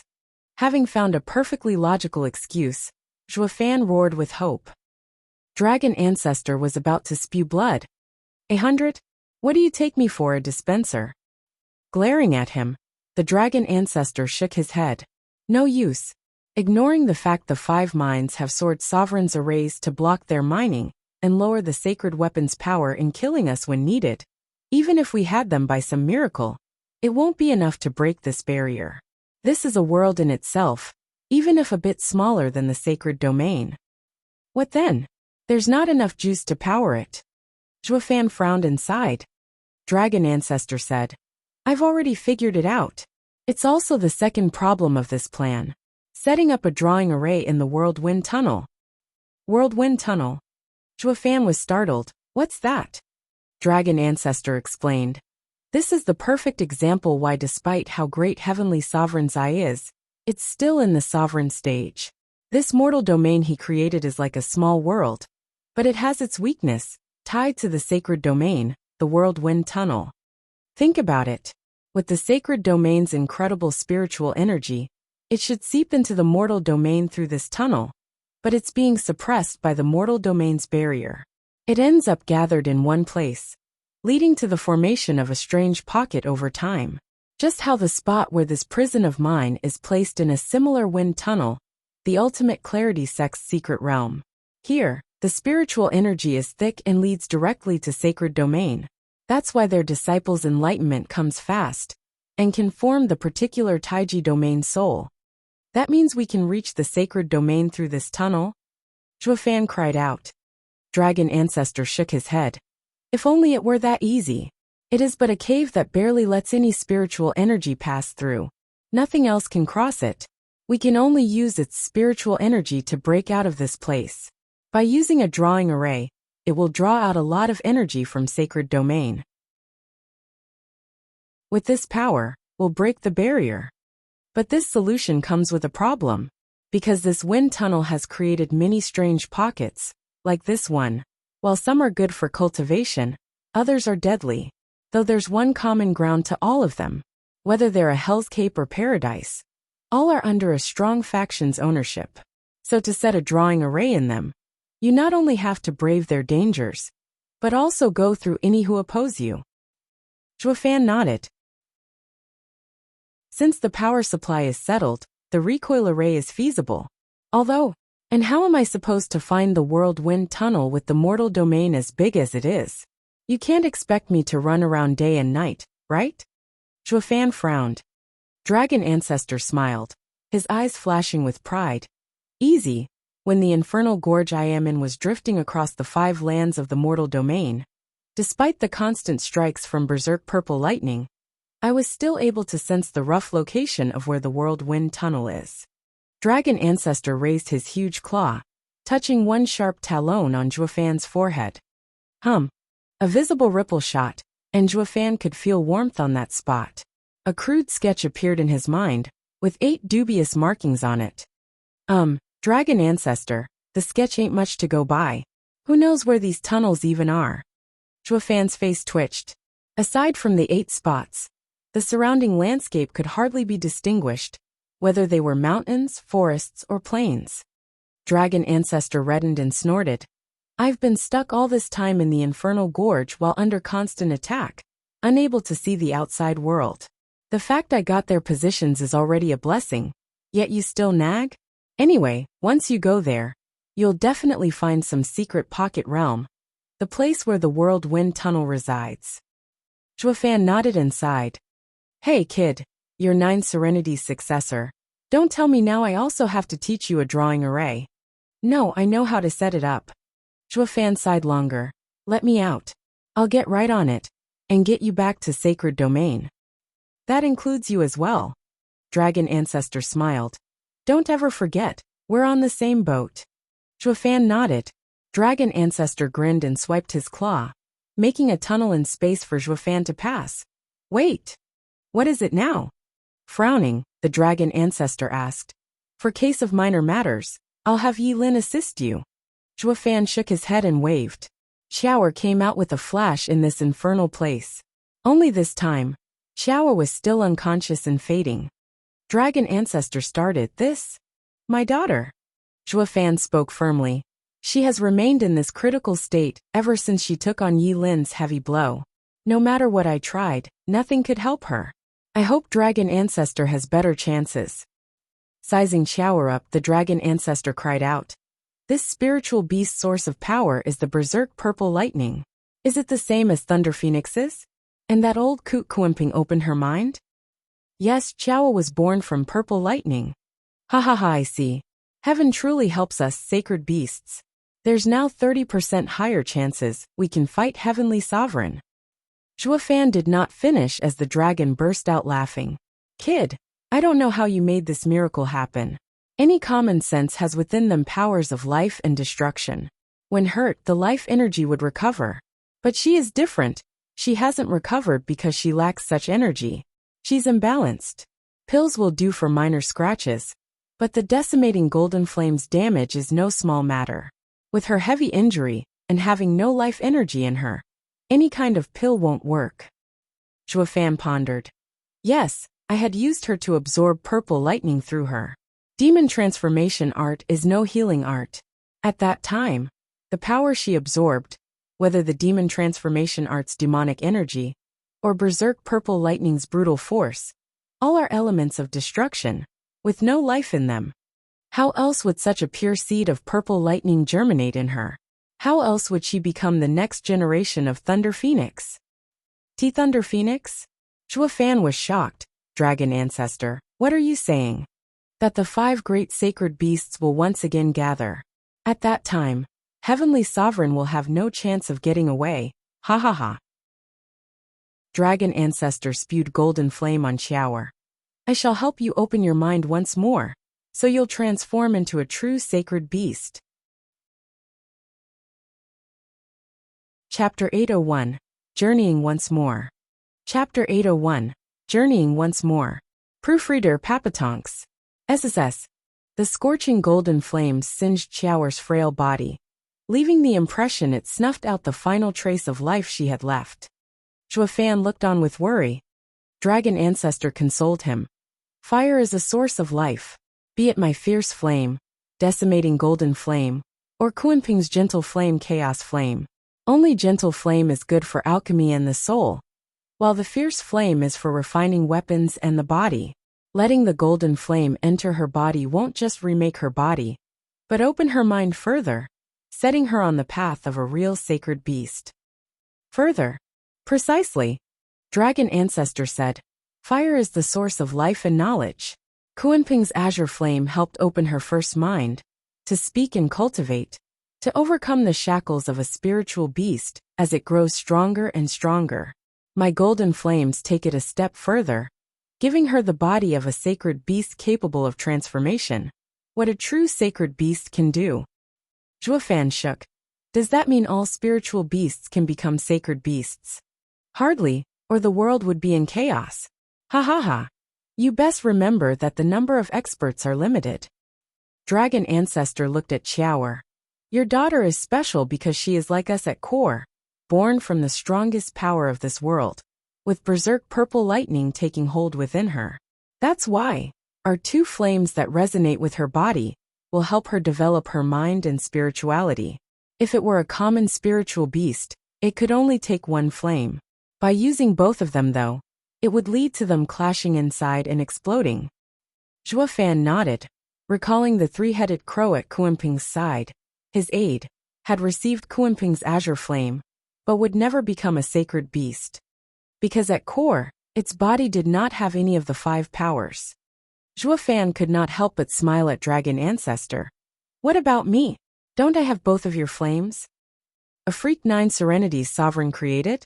Beat it. Dragon Ancestor's face twitched and grumbled. Zhuofan's weird constitution made him jealous actually. Who wouldn't want a body that could hold 4 of sacred beast powers, and fuse them into an unheard of power? Even he had to admit it. Zhuofan smiled, looking smug. Everything was connected. That was the core belief behind demon transformation art. Everything could be transformed for the user's use. It was truly obscene. Sacred beasts can't train in human cultivation methods, or he'd long have stolen it. Kuanping especially, if he knew demon transformation art was the way to combine sacred beast powers, he'd have acted on the spot. Zhuofan was startled awake and watched Qiaoer being covered by azure flames with the searing golden flames on top. Azure flame and golden flame overlapped and combined, forming a savage tornado, lifting Qiaoer up in the air. Zhuofan was baffled while Dragon Ancestor was calmer than ever. Boom! After the explosion, purple lightning burst forth, erasing the fire tornado. What followed was a flood of lightning everywhere, surrounding an 8-year-old girl with long purple hair and a purple robe. She was the most adorable creature, with her pink cheeks, bright eyes, and white teeth. Zhuofan was startled. Dragon Ancestor laughed. Ha ha ha, the transformation is complete. With some training, this child will be the next Thunder Phoenix. Adding Qilin's son as well, the 5 great sacred beasts will once more gather. Dragon Ancestor, is she my daughter? Of course, father. Zhuofan blinked dumbstruck. The girl floated down, as the purple lightning crackled around. She bore a bright smile as she skipped over to Zhuofan and jumped into his arms. Of course I'm your daughter. Can't you recognize me? Of course not. Zhuofan's eyelid twitched, hugging the little girl. Seeing the familiar expression in her eyes, he was feeling overwhelmed. If I could choose, a thunder skylark would be better. Qiao asked, why? Now that I took human form, I'm really your daughter. Ha ha ha, you won't understand. Zhuofan turned solemn. With the way you are now, that means you've become a sacred beast, taking on Thunder Phoenix's mantle. That means you'll become a target for Heavenly Sovereign. Then you might even die. Blinking her big eyes, Qiaoer was confused. Who's that? Father, if you didn't want for me to transform, why let me? I had no choice. Sighing, Zhuofan glanced at Dragon Ancestor. It wasn't my decision to make. Smiling, the Dragon Ancestor nodded. Yes, I'd have it even if you refused. We need strength right now. Only with all 5 great sacred beasts will we have the greatest power. Alone, we're no match for Heavenly Sovereign. Zhuofan knew this, but was still conflicted. Leave the 2nd generation in my care for now. I'll make sure to unearth all her potential. Dragon Ancestor continued. His tone was irreproachable. Zhuofan nodded, but Qiaoer wouldn't have it, hugging his neck and whining. No, I want to go with father. No matter how amazing this kid is, he's just a human, and has no idea of the true might of the glorious Thunder Phoenix. However, the Dragon Ancestor's tone was firm. Your mind might be sharp right now, and can even understand Berserk Purple Lightning's usage, but that's too slow. By training with me, You'll soon know all of Thunder Phoenix's skills. You'll go home with him later on. But now you must stay with me, to make sure you don't stray. Zhuo Fan acknowledged this as well. Yes, since you're meant to enter this storm, the best way is for you to get stronger. I can't teach you. Staying with Dragon Ancestor is better. Zhuo Fan placed Xiaoer down, then turned around without hesitation. Dragon Ancestor, open the door and let me out. Sure. Dragon Ancestor clawed, and a tunnel formed to the beautiful world outside. Kid, you're a man of ambition, knowing what must be done and not hesitating. Father. Seeing him go, Xiaoer's voice trembled. I've never left your side since I was born. Zhuo Fan halted, struck by a pang of guilt, but he settled his heart, leaving without looking back.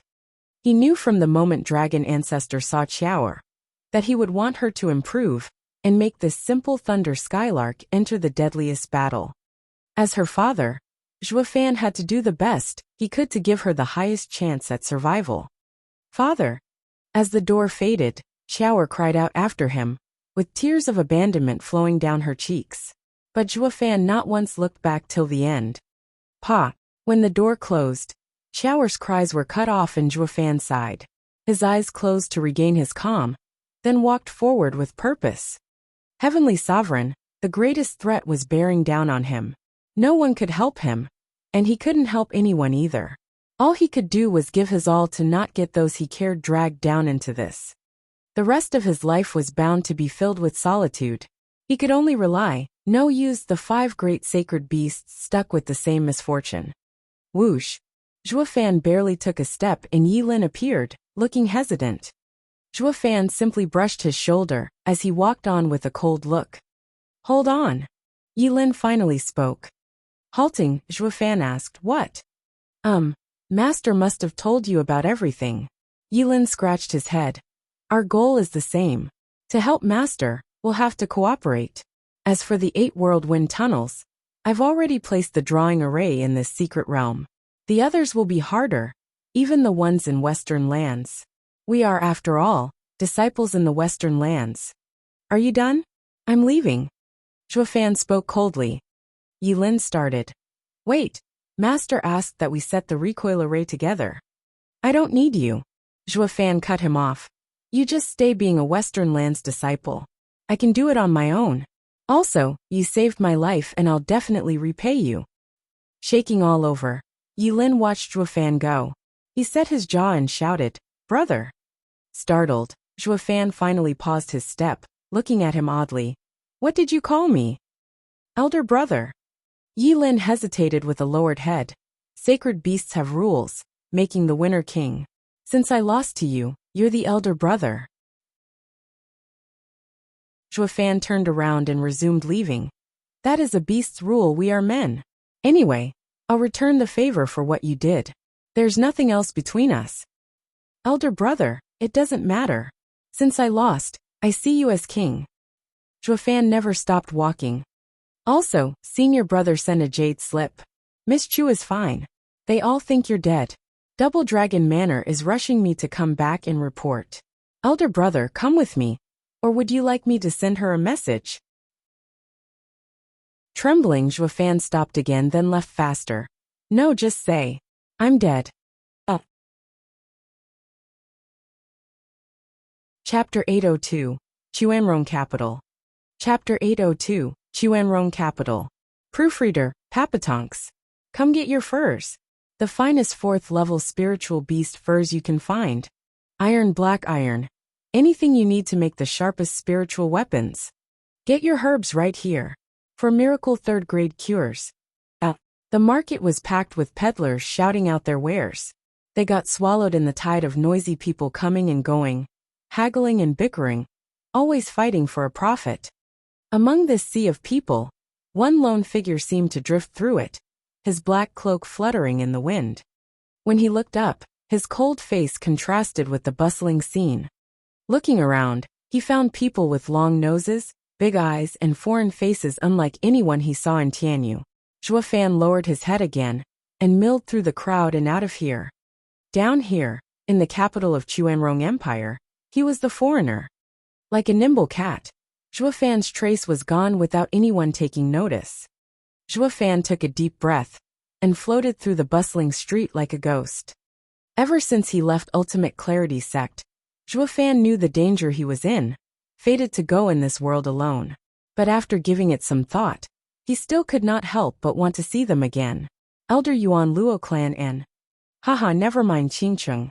He feared he'd never leave if he saw her. This was a kind of silent goodbye.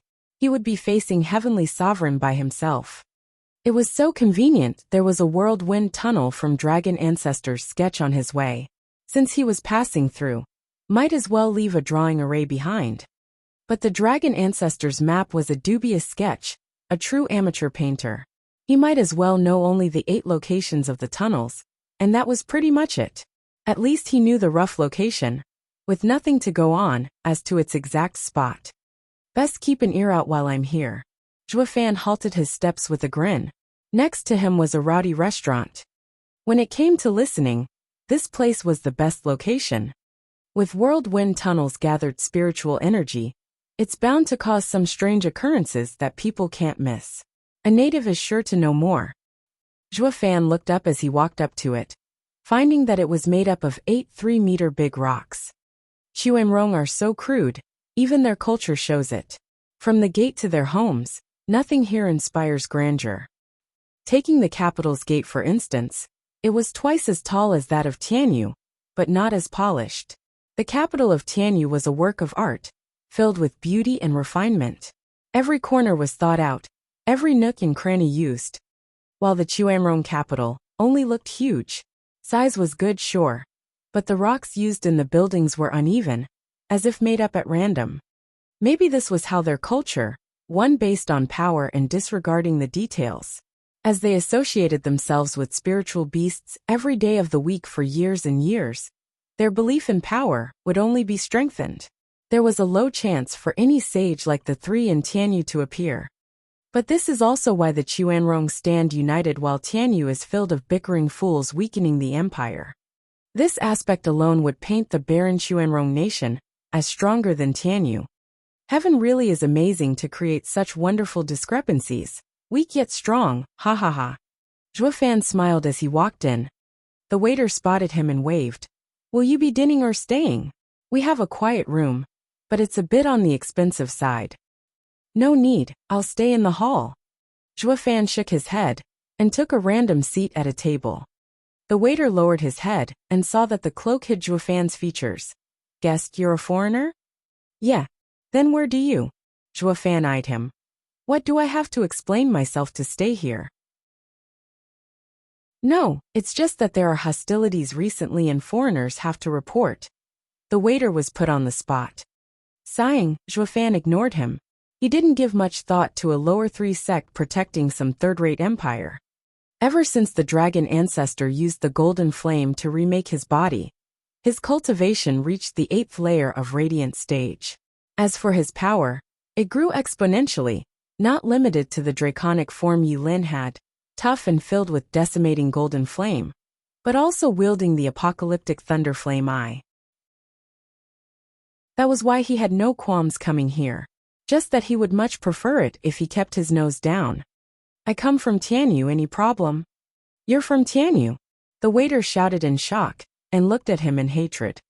That got everyone to turn their heads over with some unfriendly looks. Why, you don't like Tianyu? Zhou Fan eyed the people around. Gnashing his teeth, the waiter was spat. That's the least of it. We're mortal enemies. 8 years ago, Tianyu stole our richest lands, forcing us to leave our homes and live in poverty. Many of our soldiers died in the war with Tianyu, so you tell me if I could forget such hatred. War is all about death. Either you die or I die. This is normal. Moreover, it was you who invaded us first. The war was also within Tianyu. You're the attackers, although you failed in the end. Scratching his nose, Zhou Fan spoke. You struck first yet failed. Now you blame us for fighting back? The waiter glared in hatred and cursed. Humph, what do you know? This is all Tianyu's twisted plan. They say we should help them settle their unrest, only to label us as invaders later and steal our land on top of it. All of you from Tianyu are nothing but snakes and greedy wastrels. The others nodded, looking at Zhuofan with red eyes. Oh, that does make sense. Zhuofan nodded. True. It was Tianyu's emperor at the time that invited you to help. I didn't think such a secret would reach the ears of a waiter. This must be the Chuanrong emperor's campaign to keep his seat. But that's the truth and I have nothing to deny it. But this was settled by the leadership, with the common people of Tianyu wholly disagreeing. Now that emperor lost, so of course he can't honor his promise to you. On the contrary, the enemy you two joined to fight ended up taking the power, and came to settle scores with you. Since they had no deal with you, their enemies, of course they used you. The waiter's face twitched, then flicked his hand and barked. Who cares? All we know is that anyone from Tianyu worked to cheat us. No. Tianyu has many factions. If you side with one, the others are bound to become your enemies. Losing in the end means you bet on the wrong horse. This isn't a matter of Tianyu people's character. For them, you looked like the aides of their enemies who came to kill them. Zhuofan waved his hand. The only one to blame is your emperor and his faulty reasoning, involving himself in another empire's matter before understanding its workings. Also, with feeble soldiers, it's best to stay home and defend it, then invade and incite things. Shut your pie hole. The waiter had had enough, shaking from anger. Our emperor is the best in the world.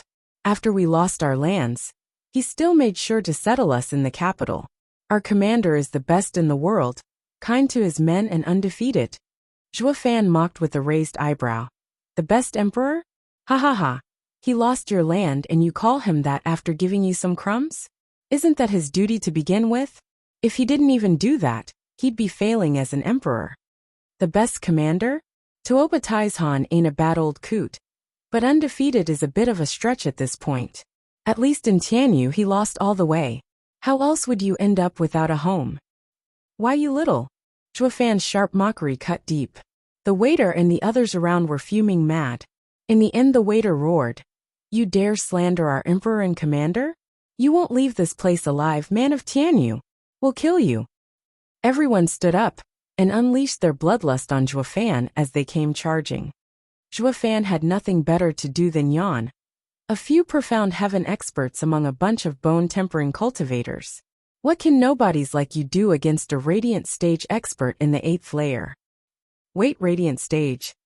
Eyes wide, they all looked dumbstruck. We were too impulsive and got caught up in the flow. Chapter 803, Asking Around. Chapter 803, Asking Around. Proofreader, Papatonks. The silence was deafening. Everyone here looked at each other, then at Zhuofan with a dumb look, though neither budged an inch. The waiter was sweating now, shaking like a leaf next to Zhuofan, and on the verge of tears. What's wrong with me? The least I could do was check his level before I let anger take me. Only now he saw that his bone-tempering cultivation wasn't enough to see through him. This was an obvious sign the other's level was way higher. The people in the restaurant sized Zhuofan up, then lamented their fates. We can't tell anything. We can't even touch him as we are. They all stood stiff in the same spot, while Zhuofan snickered. What's the hold up? Didn't you want to kill me? No. Everyone shook their heads. Passers-bys like them would never reach his level. They'd just be mowed down if they attacked now. Zhuofan shook his head. I was wondering why the Chuanrong emperor would be so impulsive as to step into Tianyu's unrest. Now I see Chuanrong are all brawn, attacking before even looking. It might sound like bravery, even heroism, but it's just a fancy way of calling someone an idiot. Before you start attacking, you should start flexing that thing you have for a head. Well, I guess you lost those hundreds of miles fair and square, ha ha ha. Zhuofan's mockery made everyone's faces turn red. Zhuofan started off with defending himself, but now he was openly disregarding their emperor and their entire people. It made the Chuanrong so angry and filled with hatred. Though not enough to attack, not when Zhuofan had the biggest fist around. Seeing them all so tense, Zhuofan smiled, though no longer toyed with them, since he had no intention of quarreling with the common folk. Since you guys won't do nothing, I'll attack. The waiter shouted, scared to death. A radiant stage cultivator could kill them with a thought. They'd be slaughtered. The others panicked and fell to their knees, begging for their lives. Rolling his eyes, Zhuofan huffed, "Who'd kill you? You're not even worth it. I was gonna say that since you won't start anything, I'll ask some questions, and then you can just scram." "Oh, just questions." Who the hell jumped the gun and said he'll attack? They relaxed at once, but then, they recalled their panic and shameful act, looking for the instigator. "Shit, that scared me to death." All eyes glared at the waiter. He lowered his head with resentment. "Can you blame me? How would I know this guy is against the norms? Shouldn't it be if we don't attack he will?" Ignoring their reproaching looks, Zhuofan said, "Waiter, I'll ask you first. What were those fights you were talking about? With who?"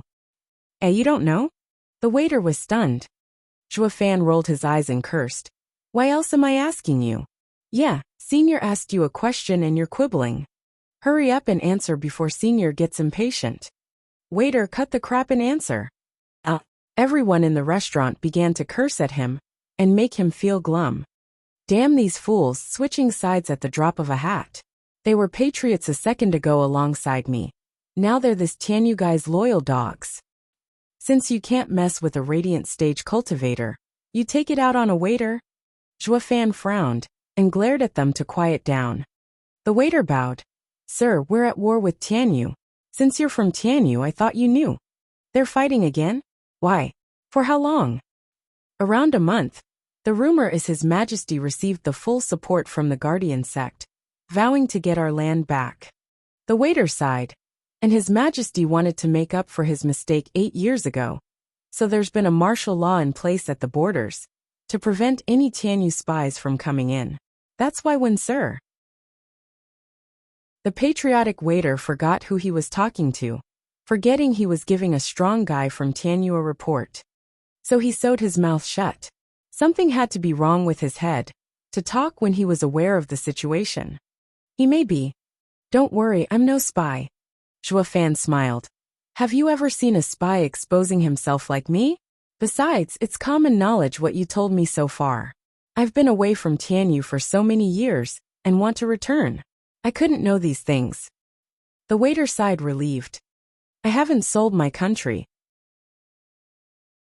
Zhuofan pondered carefully. "There's a serious problem here. I saw the Luo clan's power, and Chuanrong didn't have the strength to invade Tianyu. Also, Beast Taming Sect is offering full support? Humph. It is only one sect while the other has 3 helping it. Unless something fishy is going on here. Did the higher powers reach some debased deal?" "What are you talking about, sir?" the waiter asked, puzzled. Zhuofan waved his hand. "Nothing, it doesn't involve you anyway. Chuanrong won't win in any case. There's still something I want to know. Ha ha ha. Do you guys have some wonderful scenery around of immense beauty?" "Scenery?" The waiter was stumped, the people puzzled. He shook his head. "Sir, Chuanrong isn't like Tianyu, with rich lands and great sceneries. We're barren, so where can there be such a place here? If you want to enjoy some places, you're better off going to Tianyu. They have far better sceneries." "Then what about Harsh Mountains? Which is the most treacherous area? The place where livestock vanishes the most?" Zhuofan squinted. Where the wind tunnel gathered spiritual energy, it did not mean paradise would always form. It might not be unlike the local areas, making it truly a danger zone. The waiter was still looking lost. "Sir, where have you heard this? We're barren, but not in hell with a poisoned land. Wouldn't we have died off by now?" Frowning, Zhuofan pondered. Were the OL dragon's senses out of whack when he made the sketch? There's no sign of the wind tunnel here. That would mean all the other spots were wrong as well. How am I supposed to find 8 wind tunnels on these huge lands? Zhuofan was worried. The waiter and the rest did not make a peep, afraid he would kill them. Everyone waited there for his words. "Where's the owner?" In this tense mood, heads turned as loud footsteps were heard coming into the locale. 2 built men in lavish clothes walked forward, their strong physique clearly making them out to be at peak profound heaven stage. "The 6th prince has booked this place. All of you are to leave." The 2 tough guys stuck out their chests looking smug and cocky, though they did not see the panic that unusually followed. In fact, the people were making shushing gestures in a rush. "What's going on here?" Are you all deaf? The sixth prince booked this place. Get out now. The two barked once more, and the people looked at the two tough men, trying to hint at them. See him? He can't be offended, so keep it down. Don't disturb him, or we'll all get it. However, the two muscles did not get to shout again as Zhuo Fan's cold tone echoed. Who are the crazed dogs barking in my ear? Chapter 804, Number 1 Fan. Chapter 804, Number 1 Fan. Proofreader, Papatonks. How dare you? The two got so used to having their way. They began shouting at Zhuo Fan's complaint. Who are you to disturb the sixth prince? Boom! Their tirade was cut short by an explosion. They exploded in a mist of blood while Zhuo Fan lowered his punch, lamenting. Where am I supposed to go from here? The sketch is a bust. The people in the restaurant paled, with some even slumping on the floor. Just one punch from an 8th layer radiant stage expert, and 2 peak profound heaven cultivators were dead, without even a corpse left behind. They died before even knowing what was coming. This guy is brutal, not holding back at all. Those two were the prince's men. The fear in everyone only grew as they looked at Zhuo Fan, shivering in their spots. Hualasha, are you done? The prince is about to arrive. An aged voice sounded from a man with a white beard. Seeing the blood around, he shouted. What's with all this blood? Haven't I told you brats not to kill? How can you feast when there's blood around? Cleaning it up is such a pain too. The people glanced at the old guy but remained silent.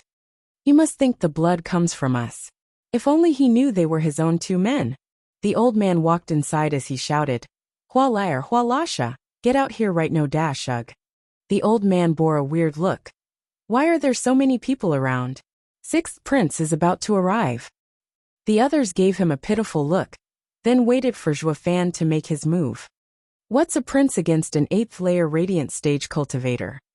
If we take a single step without his permission, we might just end up like those two.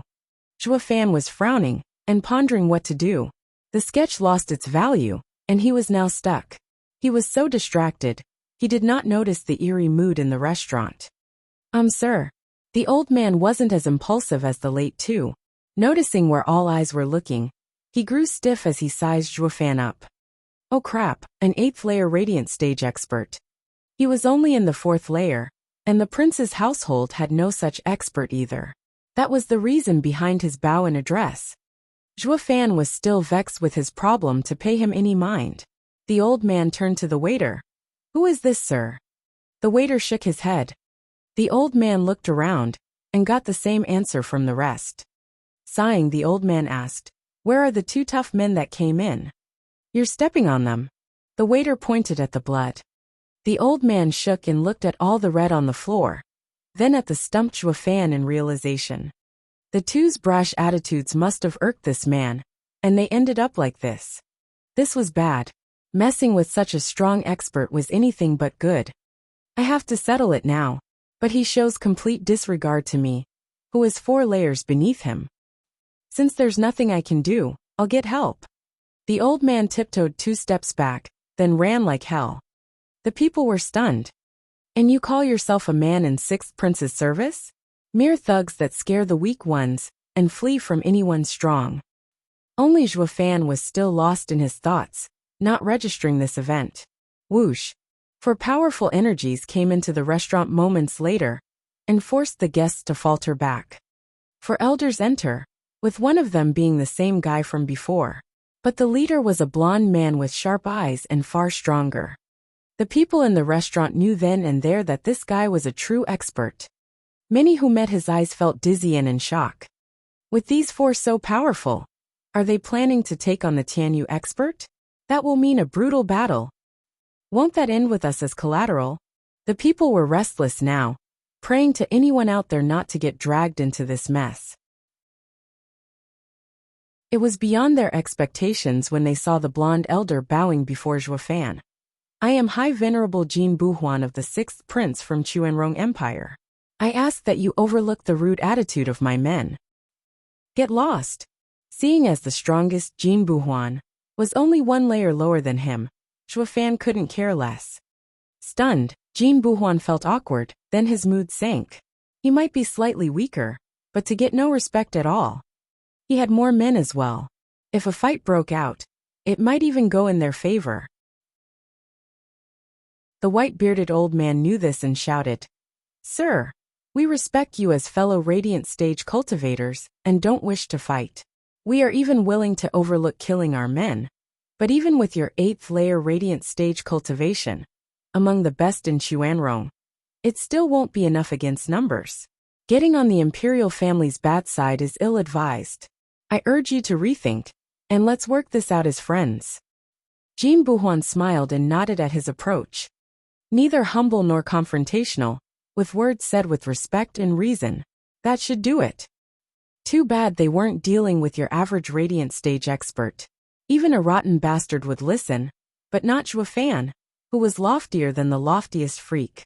All bark and no bite. Zhuo Fan mocked. "You old coots yap for so long because your teeth must be dulled, ha ha ha." Jean Buhuan's face twitched and grew red. He clenched his fists in rage.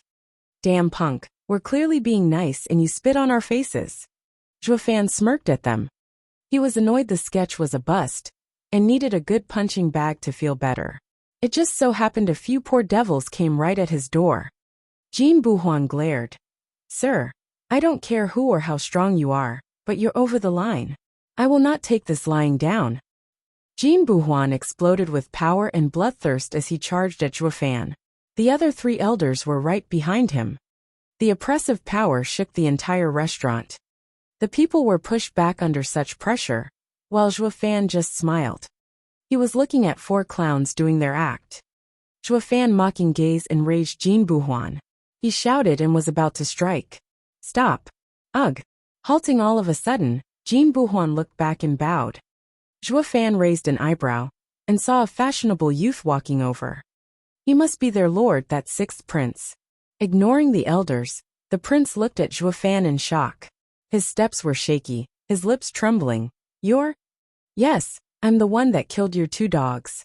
Now 4 more dogs came to bite me, so you should be coming in only after this is done. There's no need for any blustering either, being more than familiar with this play. Wait till I kill them. If you still want to die, I don't mind sending you off as well."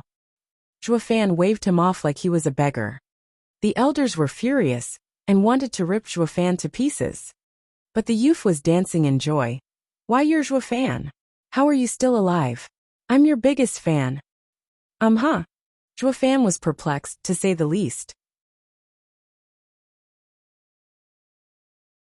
Chapter 805, 6th Prince. Chapter 805, 6th Prince. Proofreader Papatonks.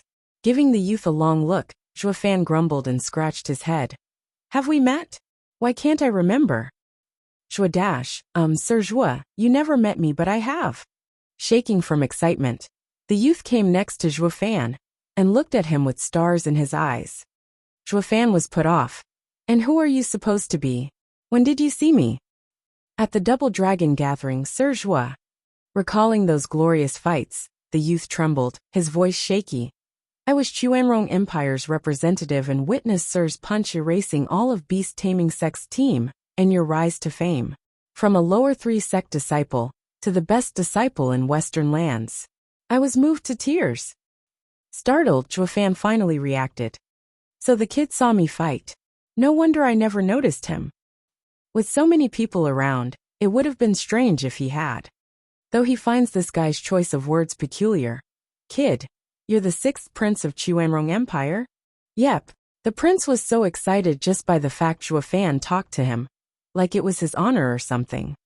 That would make Beast Taming Sect your guardian sect, so why would you be so thrilled to see me pulverizing them? Zhuo Fan was quite curious while the prince wrote it off. "Them? They're nothing more than our puppet masters. Their heinous disciples got used to doing anything they wanted, with no one standing up to them.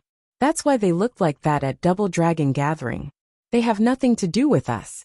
In fact, Serge's punch truly helped us vent." "Oh, no problem. Though you shouldn't call them heinous, since those guys behind you aren't any better." Zhuo Fan nodded. The prince chuckled, totally accepting the blame. "Serge's lesson is true. I have indeed neglected my men's conduct." What does it have to do with me if you care or not? Zhuofan rolled his eyes. The sixth prince did not mind at all, taking all his words at face value.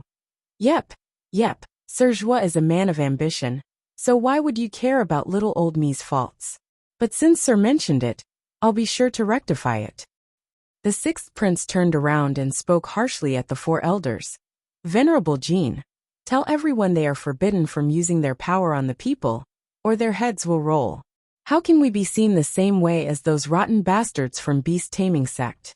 How will Sir Zhua see us then? Yes, sir. Jin Buhuan bowed, and then sighed at Zhuofan. To be honest, sixth prince was a whimsical guy who was only out to have fun, ignoring everything else. Xuanrong Emperor tried teaching some sense to him, but he just wouldn't listen. Yet now a short word from Zhuofan got him on the straight and narrow. This is the power of an idol. Zhuofan felt helpless too. What's it got to do with me? Sir Zhua, I've been hearing rumors that you've been killed. I've been offering bitter prayers and tears for your safe passing. You can ask them if you don't believe me. True. Sixth prince looked excitedly at Zhuofan, then turned to his elders to echo him. They nodded their heads and attested to his conduct. Our prince is your biggest fan. Though what is Sir doing here all of a sudden? Are the rumors fake? Sixth prince asked. Grinning, Zhuofan mocked as his eyes took on a savage glint.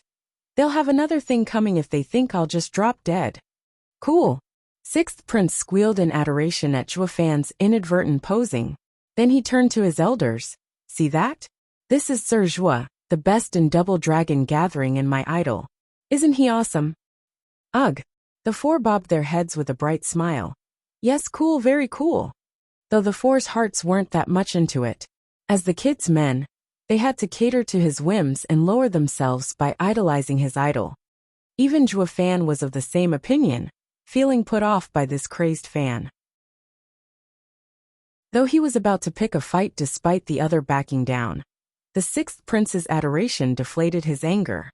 How could he when the kid was worshipping the ground he walked on? I better get out of here fast. Sixth prince saw him go and rushed to block him. Sir Zhua, where are you going? You're finally in Xuanrong. So how can you go without me being your host? That's fine. I couldn't find anything here I need, so I'll be going. Zhuofan chuckled and walked on. Sixth prince's sparkling eyes rolled about in thought, then he said, Sir Zhua, what are you looking for? I know this place the best, so let me help. You? Zhuofan raised an eyebrow, sizing him up. Of course, the whirlwind tunnel, with how weird it is, has a high chance of being taken by some really rich and powerful people. How can a nobody know about it? This kid is the sixth prince of Xuanrong, of illustrious pedigree, and can hear many interesting tidbits. Zhuofan's eyes lit up. Great, then tell me, are there any spectacular places around here, or any harsh and deadly ones? Spectacular? The prince paused, then clapped. Have you come to enjoy our wonderful lands? In a way. Zhuofan strained to agree. Are there any particular landscapes about? Sixth prince beamed. You came to the right man. We have barren lands, but don't lack in some good views either. My new mansion just got built around a wonder like no other. You might even say it's heaven on earth. I dare say, you'll never see anything like it in the whole 5 lands. Really? Zhuofan grinned. Sixth prince nodded in pride. Of course, the mighty are bound to steal it from me if they knew of it. Imperial father saw it, and wanted to build a summer palace. But I fought him against it, and took it from him. That marvel is mine and mine alone. Imperial father will have to ask me if he wants a peek, ha ha ha. Sir Zhua, now that you're here, I'll hold a feast at once. Let us enjoy the beauty together, with wine in hand. That's such a waste. Let's just go right now. Zhuofan was overjoyed and couldn't wait to get there. Such a godsend, coming right when he was at his lowest.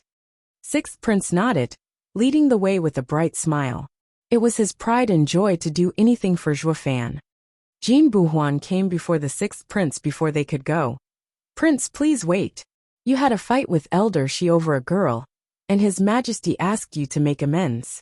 I get that you did not want to receive him at your home, so you came here instead. But if you leave, won't you stand Elder Shi up? We can't have him blow up in anger. Why do I have to apologize to that snake? Humph, not happening. Sixth prince was stubborn. I saw that girl first and that snake came to take her. He even killed all my men. Now imperial father wants me to apologize? Whatever for. A has-been elder of beast-taming sect is nothing. All he knows is to come to Chuanrong imperial capital and be vile. Humph, the only reason I set a feast is because you cowards made me. Seeing the prince's attitude, Jin Buhuan shook his head. Prince, it's just some jealousy over a girl. And those guards weren't much worth either. And elder, she is an ethereal stage expert that not even his majesty can mess with. If not for beast-taming sect holding him back, he'd be killing us as well. You have to apologize and settle his anger. You also said they lost power in the beast-taming sect, and it's nothing big yet. So let's make it stay like that. No and no. Sixth prince pointed at Zhuofan in his temper. Sir Zhuo fears nothing, winning double dragon gathering by himself. I will follow his example and won't fear that snake. Sir Zhuo, let's go to the mansion for a drink. Let these old fools attend to that damn snake.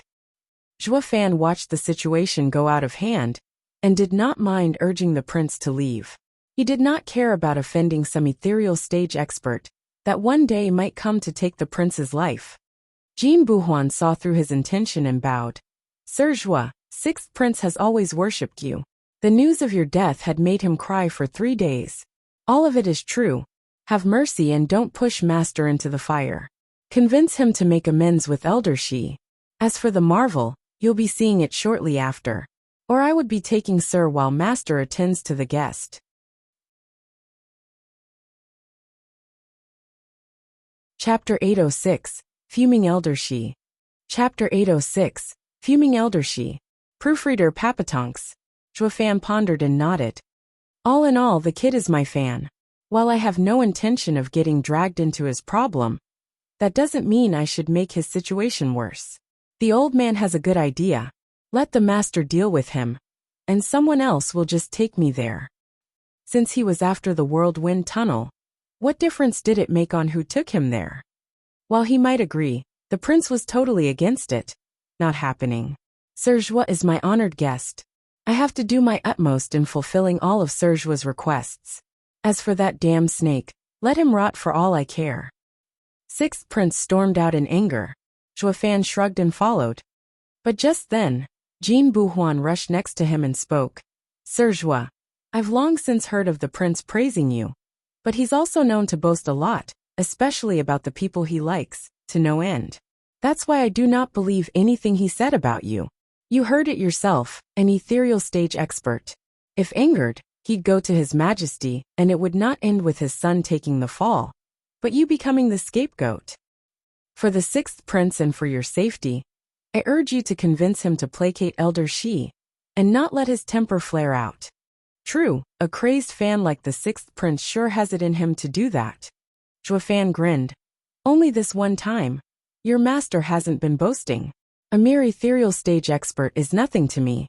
If the prince truly helps me in finding what I seek, I don't see why I can't help you all skin this snake to spare you the trouble, ha ha ha. Zhuofan walked out after the sixth prince, leaving Jin Buhuan dumbstruck. Is he nuts? An 8th layer radiant stage cultivator wants to fight an ethereal stage expert? No wonder the sixth prince became so obnoxious of late. What good is copying an idol like this? Closing his eyes, Jin Buhuan felt pain in his heart. Elder Jin, the sixth prince is gone. What do we do when Elder Shi comes? The white elder asked tensely. Shaking his head, Elder Jin sighed. Master is too stubborn and we can only help him. I just hope Elder Shi will accept it. He shouldn't want to blow things out of proportion either, making his majesty send for beast-taming sect to take him away. Elder Jin turned towards the dumbstruck crowd in the restaurant. What are you standing around for? Didn't you hear our shout? We booked this place. Now scram. Right. They all bobbed their heads and ran like the wind, finally getting their pardon. They were about to lose their lives under Zhuofan's demonic threat, shaking like leaves in fear. Now that they could leave, they were overjoyed they escaped with their lives. Furthermore, the people vowed never to set foot in this accursed restaurant again. The head of the restaurant would have cried if he knew his business had collapsed. Clean this place up and prepare the finest meals and drinks. We're holding a feast. Jean Buhuan eyed the messed up place and shouted, the head of the place, and the waiter went to work. In just 15 minutes, the restaurant looked brand new. Slow steps were heard, and a youth with sharp eyes approached the locale. Looking it over, his mood sank. When you fall, all want to kick you. I might have made a mistake that one time and the sect threw me out. But I'm still an ethereal stage expert, damn it. The emperor should be welcoming me. Yet now, a stinking brat is treating me in this wretched shack? Humph, where's the apology in that? Elder Shi, we've been waiting for you. Jean Buhuan shouted as he led his 3 men outside the restaurant to bow in welcome. Elder Shi eyed him coldly. What's this supposed to mean? Where's your lord?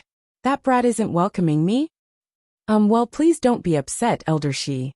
Wiping his sweaty brow, Jean Buhuan hurriedly apologized. Prince was feeling unwell and could not come. So he had us. Enough. Boom. Elder Shi flicked his sleeve, and a powerful gale swept the 4. They left a trail of blood as they flew. Elder Shi gnashed his teeth. You 4 better get this straight. The only reason I tolerated some punk's affront and agreed to this apology feast is all because of Chuanrong Emperor. But since he doesn't care, he forced my hand. Whoosh. Elder Shi shot straight into the air. Jean Buhuan's group cried out. He's going for the 6th prince's mansion. The prince is in danger. Venerable Jean, lighten up. Isn't the prince taking Zhuo Fan to his other mansion? He's not home right now. Yeah, and besides, we still got time to report. We can't delay, or the prince might die. Jean Buhuan bobbed his head, straightened his wounded body and flew away, with blood dripping from him. The other 3 bore through the pain and followed closely. Meanwhile, Zhuo Fan and the 6th prince arrived at a remote mountain, at a place among a forest where a mansion was perfectly blended with the surroundings. Its guards were profound heaven experts. The prince bowed to Zhuo Fan before the door and smiled. Sir Zhuo, after you. Zhuo Fan nodded and strolled right in. 6th prince skipped after him like a good servant, and was happy for it. The guards were dumbstruck. The rash, impulsive, outrageous 6th prince of theirs knew how to be polite. Even when seeing the emperor, this kid would never show any respect. Being the youngest, His Majesty doted on him, which made him grow up without any restraints. The fact that he gave up and let his son have this spot for his mansion showed just how much he cared. But now, hey, who's he? Why's the prince acting like that? Don't know. Maybe the father-in-law or brother-in-law. Why else would he be more respectful than when seeing his father? Oh, so the prince finally met his other half. It's good that he stopped visiting brothels, ha ha ha. The guards whispered while the 6th prince led Zhuo Fan to a large building. Zhuo Fan shot the prince a puzzled look. Grinning, the prince pointed at it. Sir Zhuo, the magnificence of the land can only be enjoyed in the truest sense from atop this building. Oh really? Zhuo Fan frowned, though not bothered that much. Since the wind tunnel couldn't be just seen, might as well just play the guest. And so, the prince took Zhuo Fan 18 stories high, to an elegant room. The prince then walked to the window and opened it, letting in the fresh breeze of humid mountain air. Beyond the window was a 300-meter waterfall. Its immense drop felt like it was descending from the heavens above. Zhuo Fan was stunned, turning his stiff face around. 6th prince, is this the view you were talking about? Yes, isn't it marvelous? The prince spoke with pride. Sir Zhuo, you know as well how poor the land in Chuanrong is. Such a waterfall is a rarity. That's why I had an array place to hide it, and only enjoyed from this place. Even Imperial Father can only come once a month to appreciate this wonder, while I can come every day, ha ha ha. Sir Zhuo, this view is great my ass. Zhuo Fan snapped as he rained curses. The waterfall is nice and that's it. There's plenty more like it in Tianyu.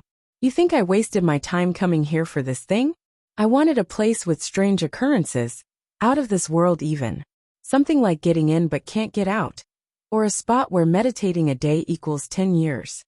The 6th prince looked like a hurt puppy with his lowered head. But didn't you say you came to see Chuanrong's scenery? This is the best we could find. It's fine, I was wrong here for not being clear. It seems Chuanrong doesn't have what I seek. I'm leaving. Zhuofan sighed and turned away. The sixth prince rushed to stop him. Wait, Sir Zhua. You're leaving so soon? At least stay for a few days. No thanks. It seems the sketch is useless. I'll go look someplace else. Hold on. The prince cried. You said you wanted to see strange places. Well, Big Brother has such a place. I'll take you there. Your brother? Yes, my elder brother, Chuanrong's crown prince. Sixth prince nodded, his eyes shining with hope.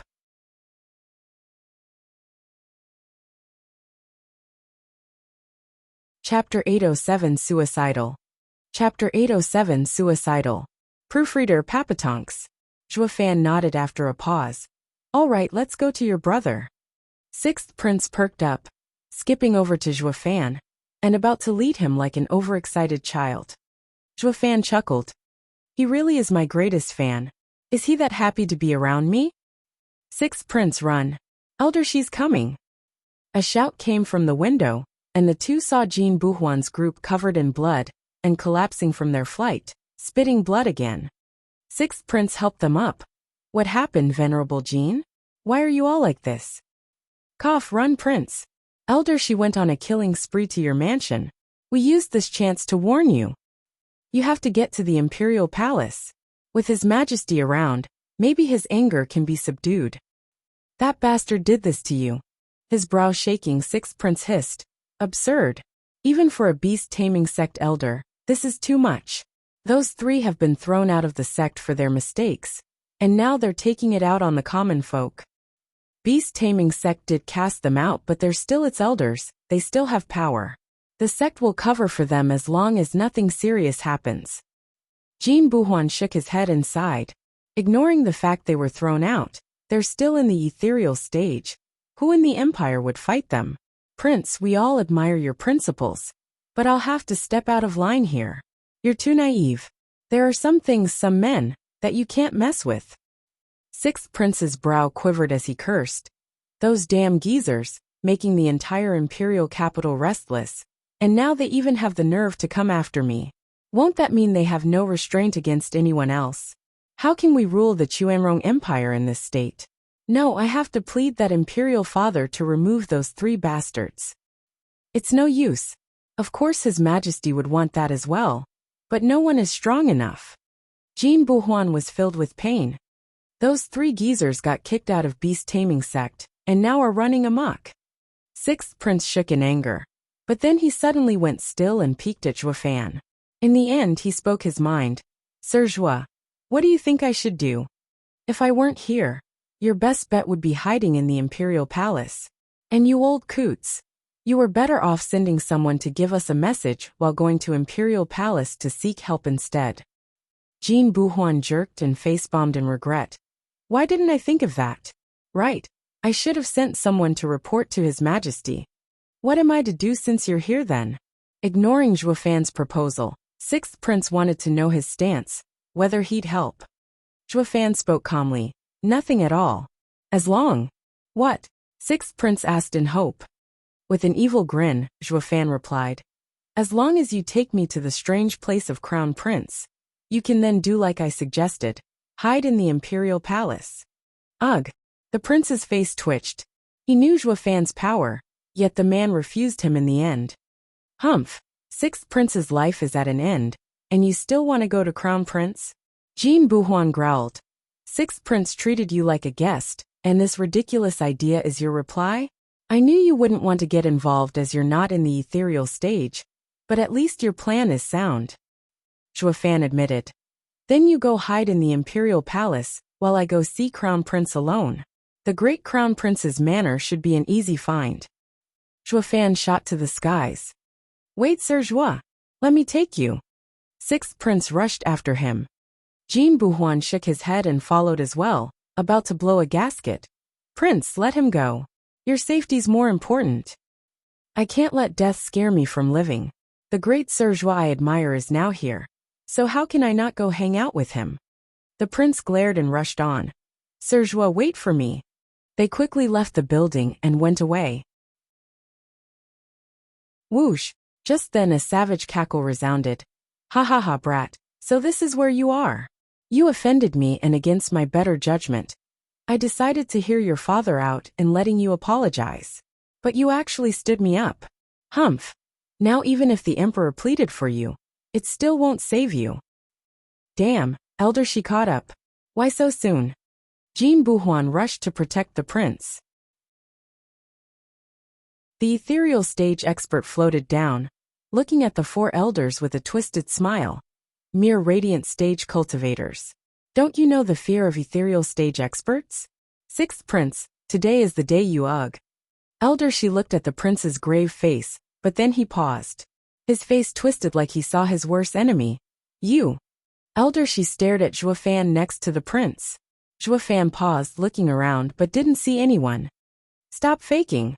I'm talking to you. Elder, she clenched his fists, his bloodshot eyes squinting at Zhuofan as his rage exploded. 8 years have gone and now I finally get to meet you again. Scratching his head, Zhuofan asked, stumped. We know each other. No. Ha ha ha, not just that. If it weren't for you, bastard, I would have never been thrown out of the sect and lived miserably like this. Howling in sadness, Elder Shi's eyes reflected only hatred. I had nightmares more nights than I could count about that white hair and those eyes. I swore to never forget the pain you brought me. Zhuofan was perplexed. What's your beef with me?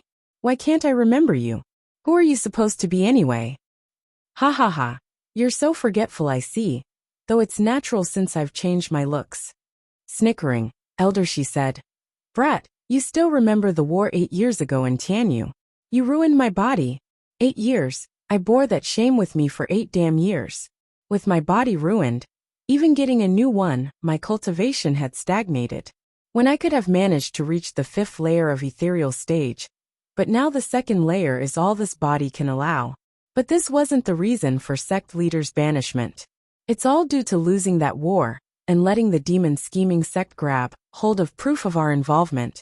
Then the other 2 sects forced our sect to pay up in spirit stones, making us the criminal. Henceforth, my path was ruined, abandoned by the sect as well. All of this is your fault. You ruined my life.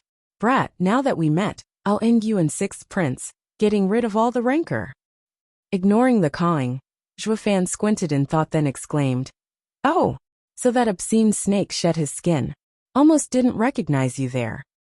Hee Sir Zhua, it seems you're involved now. You can't stand aside as it is. 6th prince was overjoyed. The 4 elders were startled. What use would he have if he joins? We're all in the radiant stage anyway, unable to face an ethereal stage expert.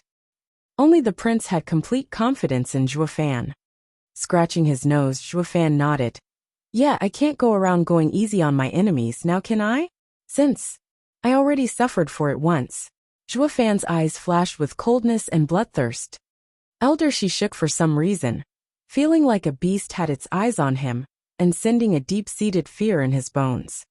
But then he shook his head to shake it off. There's no way. He's just a radiant stage punk. How can he threaten me? Boom. Before he could make sense of it all, an explosion resounded. A force like no other shot through Elder Shi, the large building behind him, and then stopped in the large waterfall where it went off. A tornado of dust engulfed the sky, mixing with the water turned into mist, roaring as it grew, linking heaven and earth. When the dust finally settled, what reflected in everyone's eyes was utter destruction. The 18-story high building was gone, so was the 300-tall waterfall. But what was more important was that Elder Shi was nowhere in sight. Everywhere the people looked, they were welcomed with a flat and barren land. Zhuofan lowered his fist, his eyes cold. Annoying. SSS. Gasping, Jin Buhuan and everyone else were lost for words. Cool. 6th prince was the first to recover and whooped in joy.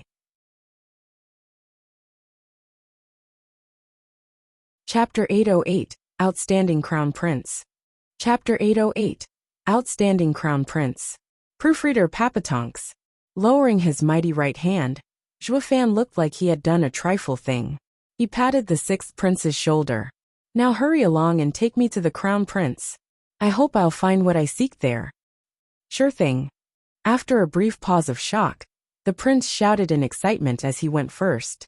Jin Buhuan and his 3 men were shell-shocked. just watching the two go with a dull look. Holy hell! He really is as strong as Sixth Prince said. For once he didn't boast. He's way stronger than he lets on, killing an ethereal stage expert in one punch even. Thank God we didn't fight him before. We'd have been killed as well. The four shivered when they recalled the scene at the restaurant. Zhua Fan and the prince were a way off when a rumble echoed out and the earth shook. A huge image of a python came out of the ground, hissing, "Damn punk, you ruined my body again. I'm going to eat you alive." "It's Elder Shi's soul," Jin Buhuan cried out. In the radiant stage, the body might be strong but the soul isn't up to an ethereal stage expert's level. We're done for. Jin Buhuan panicked and Elder Shi snickered. "Yes, brat. You ambush me again and ruin my body, but there's no way a radiant stage like you can deal with my soul." Whoosh! He didn't finish as a scarlet dragon claw came out of Zhua Fan and gripped the squirming oversized garden snake. He choked on his words, with those sharp eyes reflecting fear like no other. This is a soul. How? He's only in the radiant stage. Humph! This is what you get for being stupid. You could have just floated away as your soul. But no, you had to be suicidal. Ha ha ha. Zhua Fan's eyes flashed and the scarlet dragon claw squeezed. The oversized snake wailed one last time, as it was reduced to motes of spiritual energy scattered around. The dragon claw went back to Zhua Fan and resumed following Sixth Prince like nothing happened. Jin Buhuan's face twitched with a dumb look. As they watched Zhua Fan going about his way, they all had the same shocked look and idea. Since when can a radiant stage cultivator form his soul? A true freak. Meanwhile, a man and a woman were sitting in a pavilion next to a graceful lake.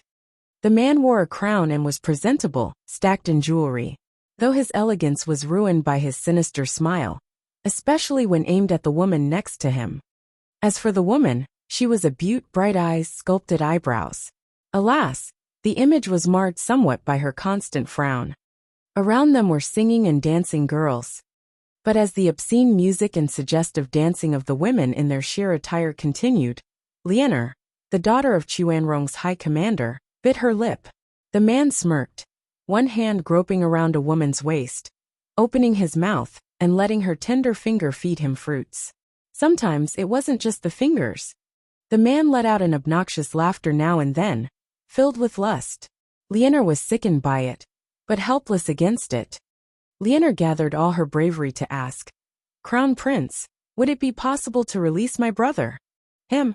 The man raised an eyebrow. "In front of the whole nation he punched me. How could I just let him go after his blatant disregard for authority?" Clenching her fists, Lianer bit her lip harder. "Brother was wrong in striking your highness, but he was doing it to protect me. It was all my fault. I hope your highness would consider Tuoba family's wholehearted service to Chuanrong and release my brother at once. Lianer will never forget your highness's gesture." "Oh, never you say." Crown Prince sized her fine figure up and broke out in a lustful grin. "I don't need that long, just attending to me for the rest of your life would do, hee. Your highness." Lianer cried out and jerked away at his obscene gaze on her. Then she trembled as she spoke. "Please mind yourself, your highness." Throwing the beauty in his arms away, the crown prince became bored, speaking coldly. "Tauba Lianer, don't you play coy with me. Be grateful I have the time to waste on you. Tauba has been a great family for a long time, but ever since your defeat 8 years ago, costing the empire heavily, you're now criminals. Imperial father did not execute the old Tuoba Taizhan, and only demoted him to captain of the guards. This is already gratitude enough for all his service. All of this was possible because I pleaded your case. What do you think would have happened if I hadn't? You'd be stripped of everything and goddamned hanged." Lianer bit her lip with a lowered head. "And what do you do?" "Humph." Crown Prince went on with his tirade. "Damn ingrates. I even asked for your hand, yet that old Tauba coot actually refused my kind gesture. I thought his mind woke up when he came to visit me in person afterward. But he only came to me for help. That elder she had set his eyes on you ever since the war in Tianyu. His soul was redeemed by the sect, so that geezer now wants to use my name to curb Elder Shi's tendencies. As my future concubine, If a sect cast out touched you, even an ethereal stage expert, he'd still pay for it. Shaking all over, Leonor lowered her head in silence. The crown prince walked before her with a hard face. I accepted becoming your shield, but as long as you're mine, that old coot won't ever touch you then. But you just don't know when to quit. Saying you want to be with me only to drag out the wedding. This has been going for 8 years already. Are you taking me for a fool you use for your own amusement? Forgive me, your highness, jerking Leonor faltered with teary eyes. Looking at her pretty face with a dead look, the crown prince caressed her soft cheek. As she shivered, his eyes shone with desire, shouting, I don't need your apology, I want you. The crown prince threw himself at her and hugged her, wanting to take her by force. No, your highness. Leonor struggled and wailed. In the end, she had to use her yuan qi to throw him off. He broke 4 stone pillars and wailed in pain. The crown prince, in his ostentatious attire, a pill-grown peak profound heaven expert, had just been thrown on the ground by a girl in the 8th layer. His never-ending lust had sapped his body of all the power that would make his cultivation high. He was the very opposite of Zhuo Fan. While Zhuo Fan's strength overshadowed his cultivation, Crown Prince's was nothing but an empty shell, worse than that of some rich boy. Getting a grip on his aching body to stand up straight, Crown Prince was enraged. Why you? Your highness, it wasn't on purpose. Leonor cowered on the verge of tears. Panting like an animal, the Crown Prince snarled. You have the glory of becoming my concubine, far above those dissolute women. But over these 8 years, despite not getting married, I not once got to touch you. When I tried to get closer, your brother punched me, and today you do this. You're my concubine, yet I'm forced to go to someone else? And no, your highness. Please listen. Enough, the crown prince shouted in anger. Guards, bring that to Obalufeng. Yes, sir. At his order, a few men left to carry it. Soon they had a tied and familiar man brought over. He looked roughed up, judging by the battered face, though his features were still clear enough to see he was Tuoba Lufeng, Commander Tuoba Tieshan's sole son. Only now, the young commander was wretched, having lost his heroic heir years back. Chapter 809, Take Her and Run. Chapter 809, Take Her and Run. Proofreader Papatonks. Brother. Leonor saw her brother having experienced torture under the crown prince, and her heart was in pain, with tears in her eyes. Tuoba Lufeng cried out, Sister, what are you doing here? Run. Humph. Why else would she be here if not to plead for you? The crown prince grinned.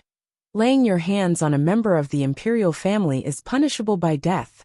No matter who pleads for you in court, I have the final say if you get to be released.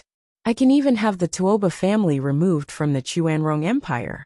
Ha ha ha, Tuoba Lufeng. Everyone says you're a brilliant warrior, a wise young commander. So why were you so impulsive to hit me? That punch has shattered the future of your entire family. Tuoba Lufeng shook and spat.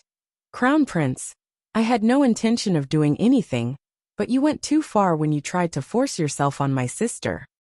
Force? She's my concubine to begin with. What business does her brother have in this? Humph. The crown prince cut him off and turned to the girl with a twisted smile. Leonor, you're my concubine. Fulfill your duty and ha ha ha. I'll forget about this, letting this brother-in-law keep his life. When I ascend the throne, the Tauba family will rise again to its former glory. Refuse and well, the crown prince threatened. It won't be just your brother's life on the line. Your father, and your family's 8 servants will follow him to his grave. I vow there won't remain even a Tauba dog alive after I'm through with you. Shuddering, Leonor paled from dread. Tuoba Lufeng cursed in hatred. Crown Prince, take it out on me if you're a man. Leave my family out of this. Leonor, don't listen to his twisted words. Your life will be ruined if you agree. Father and I will never agree to marry this. That's enough, brother. Leonor shouted, looking frail as she spoke. Your Highness, let him go. I'll do all you ask. The crown prince had a winning smirk. Tuoba Lufeng cried out. No. Leonor's crystal tears began rolling down her cheeks as the despair took her. Your Highness, 6th prince is here with a strange youth. He requests an audience. A guard came to report. The crown prince flicked him away in annoyance. That idiotic little brother of mine has the worst timing. I won't see him. Tell him to scram. Today's my most glorious day. I'm not in the mood to cater to his whims.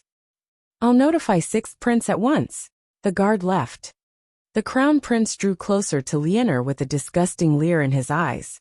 His hands shook and his mouth watered in anticipation of having his fill of this fine lady's exquisite curves. Lianer, I finally have you. This is heaven on earth, ha ha ha. Then my brother, Lianer muttered. The crown prince sneered and waved. After we seal the deal, he'll be my brother-in-law. I won't go hard on him. Ha ha ha. Great, that's great. Lianer nodded in despair, her eyes losing their light. Tuoba Liufeng's eyes burned with hatred and humiliation. A man like him actually needed his sister to save him. Boom! The sudden huge explosion rattled everyone's composure. The crown prince cried out. What's going on here? Whoosh! A guard flew over in panic.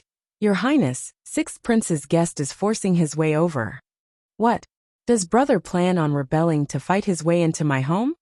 The crown prince was fuming. What are you doing standing around for? Take the men and capture them. Tie him up and bring him here. I'll have Imperial Father sort him out. For God's sake, Imperial Father spoils him too much. He even dares to barge into my home. The guard was hesitant. Your Highness, Sixth Prince's guest is too strong. We can't even hold him back. All the men we send over are dead. I barely made it out alive to report to you and urge you to flee. They're almost upon us. Boom. His words were cut short by the rumbling explosion from behind, sending a fierce gust of dust all around. When it settled, two men waltzed out of fresh ruins around them. To make it worse, the joking manner they carried themselves with made it look like they weren't just walking all over the crown prince's lavish home, or what was left of it. Sixth Prince, is this the way? Serjua, just up ahead, yes. Last time I saw the amazing scene in Crown Prince's manor right around here, the still pond. Sixth Prince was all smiles as he led the way. It's truly a wonder. I wanted this manor too, but elder brother just wouldn't budge. Not even Imperial Father would help me, saying Crown Prince's manor is too important to give to me. That is not proper. Zhuofan nodded. True, this ain't just about the manor, but the name of the Crown Prince. If the Crown Prince's stuff gets shared to everyone, won't that make him useless? So no matter how much the Emperor dotes on you, he still won't do something so absurd as to affect the imperial family's image. That does make sense actually. Sixth Prince nodded, then became confused again. Doesn't that mean barging in like that will affect elder brother's image just as well? He is Crown Prince after all, so ruining his manor is a bit. Zhuofan glanced at him. Why should I care? Sixth Prince jerked and his eyes glittered. Cool. The two enjoyed the short stroll to the pavilion, looking about like they were window shopping, anywhere but at the host of this now ruined manor. It didn't get more disrespectful than this. The Crown Prince exploded in fury. Sixth Prince, what the hell? Are you revolting? Why did you barge your way in here? That's totally not it, elder brother. My idol came, so I had to play the kind host. Since you have a marvelous natural attraction here, I just brought him over for a look-see. Look your ass. The Crown Prince had had it roaring. This is the Crown Prince's manor. Yet you destroyed it regardless, just for that damn flimsy reason? You're outrageous. Zhuofan and the Sixth Prince didn't pay him any mind. Zhuofan was still looking around the place with a frown. There's nothing special about this place as well. Where's that wonder you talked about? That lake over there, it's a real rarity. I promise it won't disappoint, Serjua. Sixth Prince stuck to him like glue as he flattered. The Crown Prince was outraged at the blatant disregard. Lianer's dead eyes picked up Zhuofan looking everywhere, and her hope renewed. Zhuofan? Why you're Zhuofan? Yeah, you. Zhuofan had to focus for a second to really place where he had seen her before. Oh, Tuoba Tieshan's daughter Lianer. It's been a while, how have you been? With a weak smile, Lianer sighed in response. Zhuofan shrugged and walked next to the lake, ignoring all the extra people around. It's not at all what I need. Oh well, I knew it was a long shot even when I came here. Sigh, so where exactly is this amazing scenery, sixth prince? Sir Zhua, it's the lake. The prince skipped before him and pointed. Zhua Fan scanned the place, still ignoring everyone else. Lianer felt pain in her heart. Why was it that he was always so disregarding to everyone when she saw him? But this had to be why the people he did notice would forever be in his mind. Lianer's features softened, gazing at his inquisitive look. Ignoring the rare gentleness on his concubine's face, the crown prince shook from the humiliation and anger. Call all the venerables in this manner. I want this obnoxious fool to meet a swift end. Let him know the price of ruining my home. Yes, sir. The guard bowed and left at once. Zhua Fan didn't know this, still looking at the lake. The hog-tied Tuoba Lufeng saw this and shouted, Zhua Fan, Crown Prince is calling reinforcements. Take my sister and run. Never come back to Chuanrong. Who's he now? Zhua Fan turned to where the voice came from.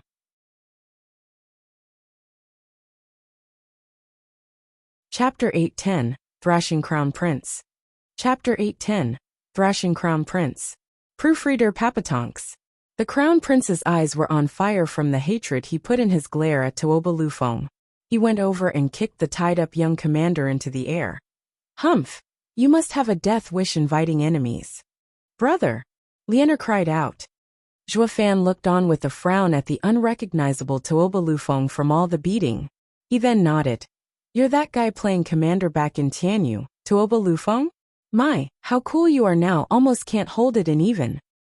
Smiley face, a play on words, since the same character is used for cool and commander. Sixth Prince grinned. Ha ha ha, Sir Zhua. Do you have something against young Taoba? He's in serious trouble right now, yet you're still being mean? Lianer glared at Zhua Fan in anger. Well, on the last battlefield we were on opposite sides, though nothing more than that. Shrugging, Zhua Fan had a flat look, returning to inspecting the lake. Sixth Prince, where's that marvel you keep talking about? Tuoba Lufeng shouted in panic. Zhua Fan, Crown Prince has many experts. Don't be reckless and wait for them, or it'll be too late. I only hope you'd take my sister with you when you go. Help her out of this hell. God damn it. You're still talking, you're still spilling the beans? Tuoba Liufeng's kind reminder had no effect on Zhua Fan whatsoever. Instead, it only incensed the Crown Prince further. And so, the Crown Prince did what he knew best, kicking the helpless Tuoba Lufeng over and over again.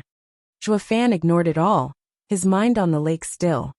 Lianer was panicking and begged. Zhua Fan, please save my brother. He'll die. Her voice fell on deaf ears. Zhua Fan, my brother is being beaten up for informing you, and you're just going to stand there? Lianer teared up, her tone becoming sharper.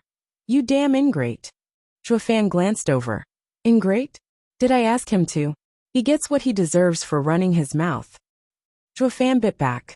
Lianer only grew angrier, but all she could do was stare as the Crown Prince was beating her brother. Sixth Prince, the lake is as plain as it gets. You aren't toying with me, are you? After one last look at the water, Zhua Fan threw a cold look at Sixth Prince, while Tuoba Liufeng's mournful howls sounded in the distance. Sixth Prince had a vague smile. He, it needs to be triggered first. What trigger? Zhua Fan lit up. Pointing at the brutal Crown Prince, Sixth Prince grinned. By throwing snow lotus seeds in, a 6th grade pill ingredient that only grows on our Chuanrong's Wulera Snow Peak, will definitely get a reaction. Those seeds are something only elder brother has. Crown Prince. Zhua Fan's eyes flashed. But, Sixth Prince followed with a frown. Brother is petty and would never use the snow lotus seeds when asked. The only times he'd take them out was at holidays or Imperial Father's birthday. Sir Zhua, what do you plan to do? Zhua Fan was walking towards Crown Prince, and grabbed him in mid-swing. Startled, the Crown Prince looked back at Zhua Fan in anger. What do you think you're doing? Are you planning on saving this traitor? Humph, of course you would, since you're on the same side. He even informed you just now. You really think you can save him and leave? Now hold on a second. Zhua Fan shook his head. Your Highness, even if you beat him to death, that's your problem. It has nothing to do with me. Lianer glared at him. The hope she had when he grabbed Crown Prince now turned into hatred. The crown prince took Zhuofan for being afraid and grew bolder. Humph! Rotten punk! Are you begging for mercy? Humph, well, too bad. When my venerables come, you'll all leave this place as corpses. Oh, let's just leave that for later. Zhuofan was calm as he spoke. I just need a snow lotus seed from you. I want to see just what fascinating spectacle you got here. Snow lotus seed. The crown prince mocked. You want to see the beauty of this marvel? Ha ha ha. This is Chuanrong's proof of good fortune, and only the imperial family is allowed to appreciate its beauty. Bam! Zhuofan flicked his hand and slammed his head into a nearby convenient stone pillar. The crown prince's delicate features were now marred with blood, and even some teeth fell off. This was how an eminent figure was reduced to a grotesque creature, looking worse off even when compared to the beaten Tuoba Lufeng. Startled, all were shocked Zhuofan was actually so savage against the crown prince. Bringing crown prince's head around, Zhuofan spoke coldly, the snow lotus seed. You don't even think, my men are coming. Bam!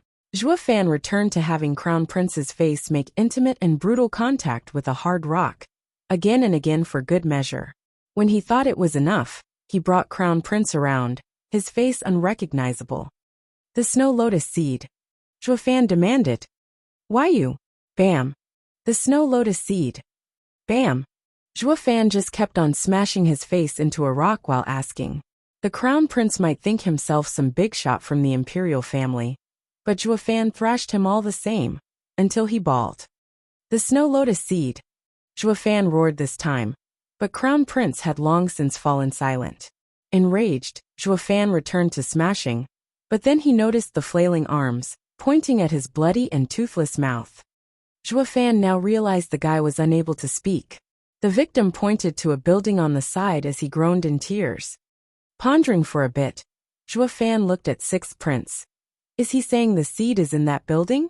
Sixth Prince, you know how it looks, so go look for it. Sure thing. The prince laughed and skipped over to the building. He didn't so much as bat an eye, as his dear elder brother's face was tenderized into an unrecognizable slop. He's one evil brat, Zhuofan thought, flicking his hand and throwing the limp crown prince away, returning to the lake and staring down at it. Lianer and Tuoba Lufeng were dumbstruck. Zhuofan was cold as a rock when talked to, but when he struck, he was a volcano. Even Lianer felt a pang of sorrow when looking at the new makeover done on the crown prince's face. No matter how big the grudge, such an outcome is too brutal, going after his face when it was so charming before. But then the two awoke at the dire situation they were in. Oh no! Tuoba Lufeng shot to his feet and shouted, Zhuofan, by harming the crown prince you became Chuanrong's enemy. Take my sister and go. You won't make it out when the experts come. Lianer looked tense at Zhuofan, then at Tuoba Lufeng. Brother, why don't we just go with father and the rest? This place doesn't want us anymore. I also thought about it, but father is ever loyal to his country. He will never betray it. Tuoba Lufeng sighed. Lianer lowered her head in worry and vexation. Glancing over, Zhuofan finally recalled the past dealing and said, Duga Zhantian also died because of his loyalty to his country. I must say, these two geezers sure are alike, ha ha ha. The siblings nodded. The marshal and commander had received such praise from the people was not just from their glorious military victories, but also their loyal character. Zhuofan, my father and I may die, but Lianer must not lose her life in a place like this. All I ask is that you take her, let the Tauba line go on. No, I still need to see the spectacle here. Tuoba Lufeng begged Zhuofan once more, but Zhuofan refused, his reason only making the brother feel helpless. Brother, is that eye candy more important than our lives? Eye candy? Zhuofan frowned. Is that all this place amounts to, some fancy view? A laughter broke his concentration. Ha ha ha, you think you can just walk away after ruining Crown Prince's home? Are you taking us for props? 9 powerful energies surrounded the place as elders appeared before them. Damn it! The 9 venerables of the Crown Prince Manor are here. They're at the 8th or 9th layer radiant stage, with 4 even at the peak. We're doomed. Tuoba Lufeng cried. Lianer clenched her clammy fists while Zhuofan frowned. Not because of the elders, of course, but that he got to the wrong place again.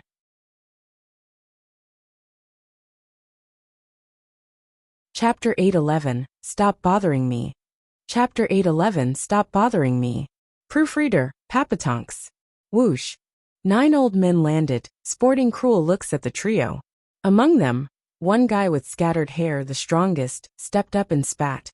Humph! You must have a death wish to destroy Crown Prince's manor. Where is His Highness? Ugh! Tuoba Liufeng's heart sank, feeling sweat trickling down his spine. Just this guy alone was enough to deal with them, a peak radiant stage expert.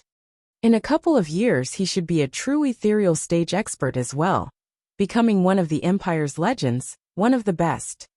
With him here, the three had no chance of getting away. Tuoba Lufeng sighed at the grim outlook, his hopes gone. I wonder if Zhuofan's sudden arrival was a blessing or a curse. His sister was free of the Crown Prince for now since Zhuofan's intervention, but now the Tauba family would be killed because of his aggressive handling of the Crown Prince.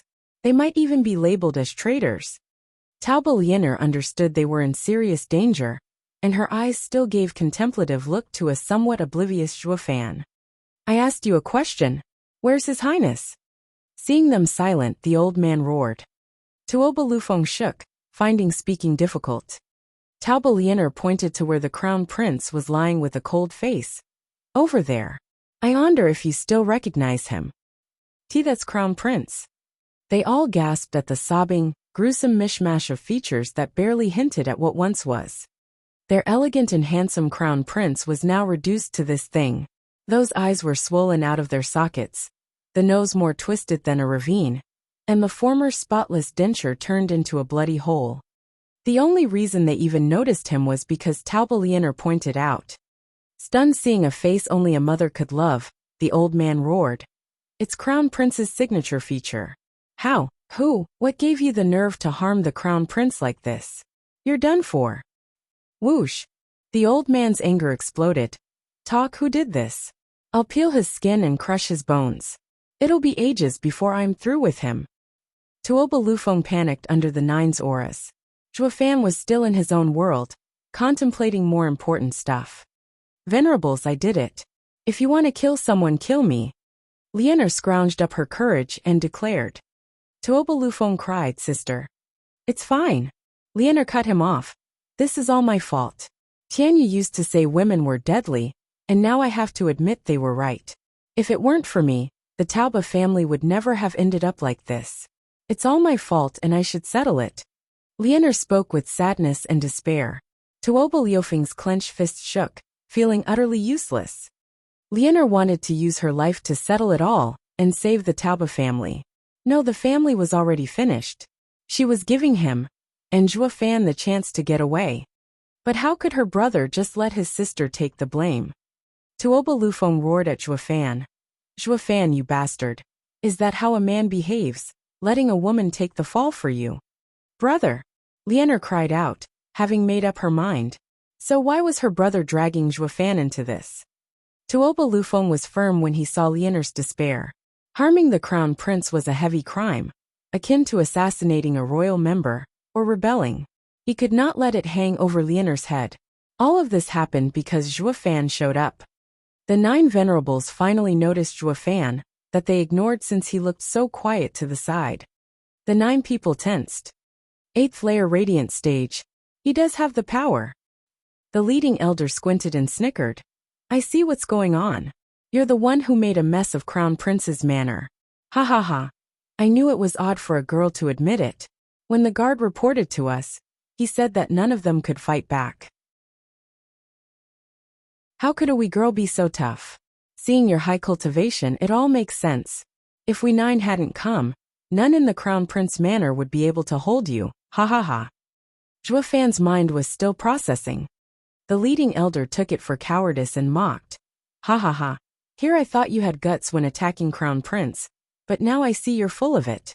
It's understandable, as not even an 8th layer radiant stage cultivator can escape from us 9. Being scared is normal. But to have a girl take the blame for you, talk about useless, ha ha ha. The other 8 looked at Zhuofan with the same disdain as their leader. Sir Zhua, I brought the snow lotus seeds. A whoop of joy sounded in the distance.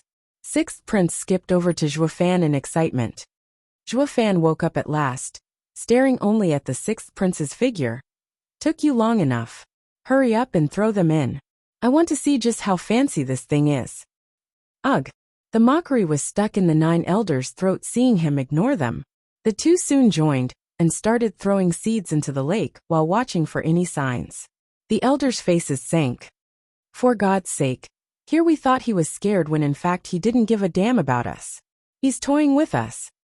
Boy, don't think that your high cultivation is enough to do what you want in Xuanrong. You ruined Crown Prince Manor and I'll have you pay for that. 6th Prince, I heard this is eye candy. Isn't that so average? Sir Zhua, this is a true marvel, I promise. It's a true rare spectacle in this world that won't disappoint, hee hee. Oh, I'm relieved. Let's just watch. Zhuofan and 6th Prince were curious about the lake, even ignoring the elders' raving curses. Blatant disregard, that was what this was. The old man's face twitched as he barked. Let's get this damn faker, men. I want him dead. Yes, sir. The other elders bowed and shot for Zhuofan. Their mighty auras, filled with bloodthirst, covered the sky. Leonor cried, look out, Zhuofan. Oh no, the bloodthirst is affecting the lake, and it's too scared to react. The 6th Prince shivered and cried. Zhuofan's face twitched and his face sank. Turning around, and seeing the incoming 8 elders, he roared. Damn geezers, stop bothering me. Who? A mighty gale shot out that went through the 8 elders. The old men lost their lives before even knowing what happened, slumping to the ground like a ton of bricks. Tuoba Lufeng and Leonor were shell-shocked. What was that? Bang! A crisp sound echoed, and the leading elder felt his legs soften, kneeling on the ground. He was in the lead when the gale had struck him as well. Now he looked deathly pale and overcome with horror. And no way. That's soul impact. An ethereal stage expert. Zhuofan went back to his problem, the lake. He asked, 6th Prince, now it's quiet. Will it show up? Yes, soon. 6th Prince grinned. The 2 looked like they came to sightsee. They were calm and the mood was calm too, finally. Only Tuoba Lufeng, Leonor and the surviving elder looked at Zhuofan with fear. This guy is even more terrible than before.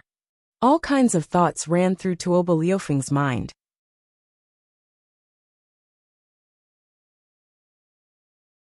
Chapter 8:12 Flower Fairy. Chapter 8:12 Flower Fairy. Proofreader Papatonks.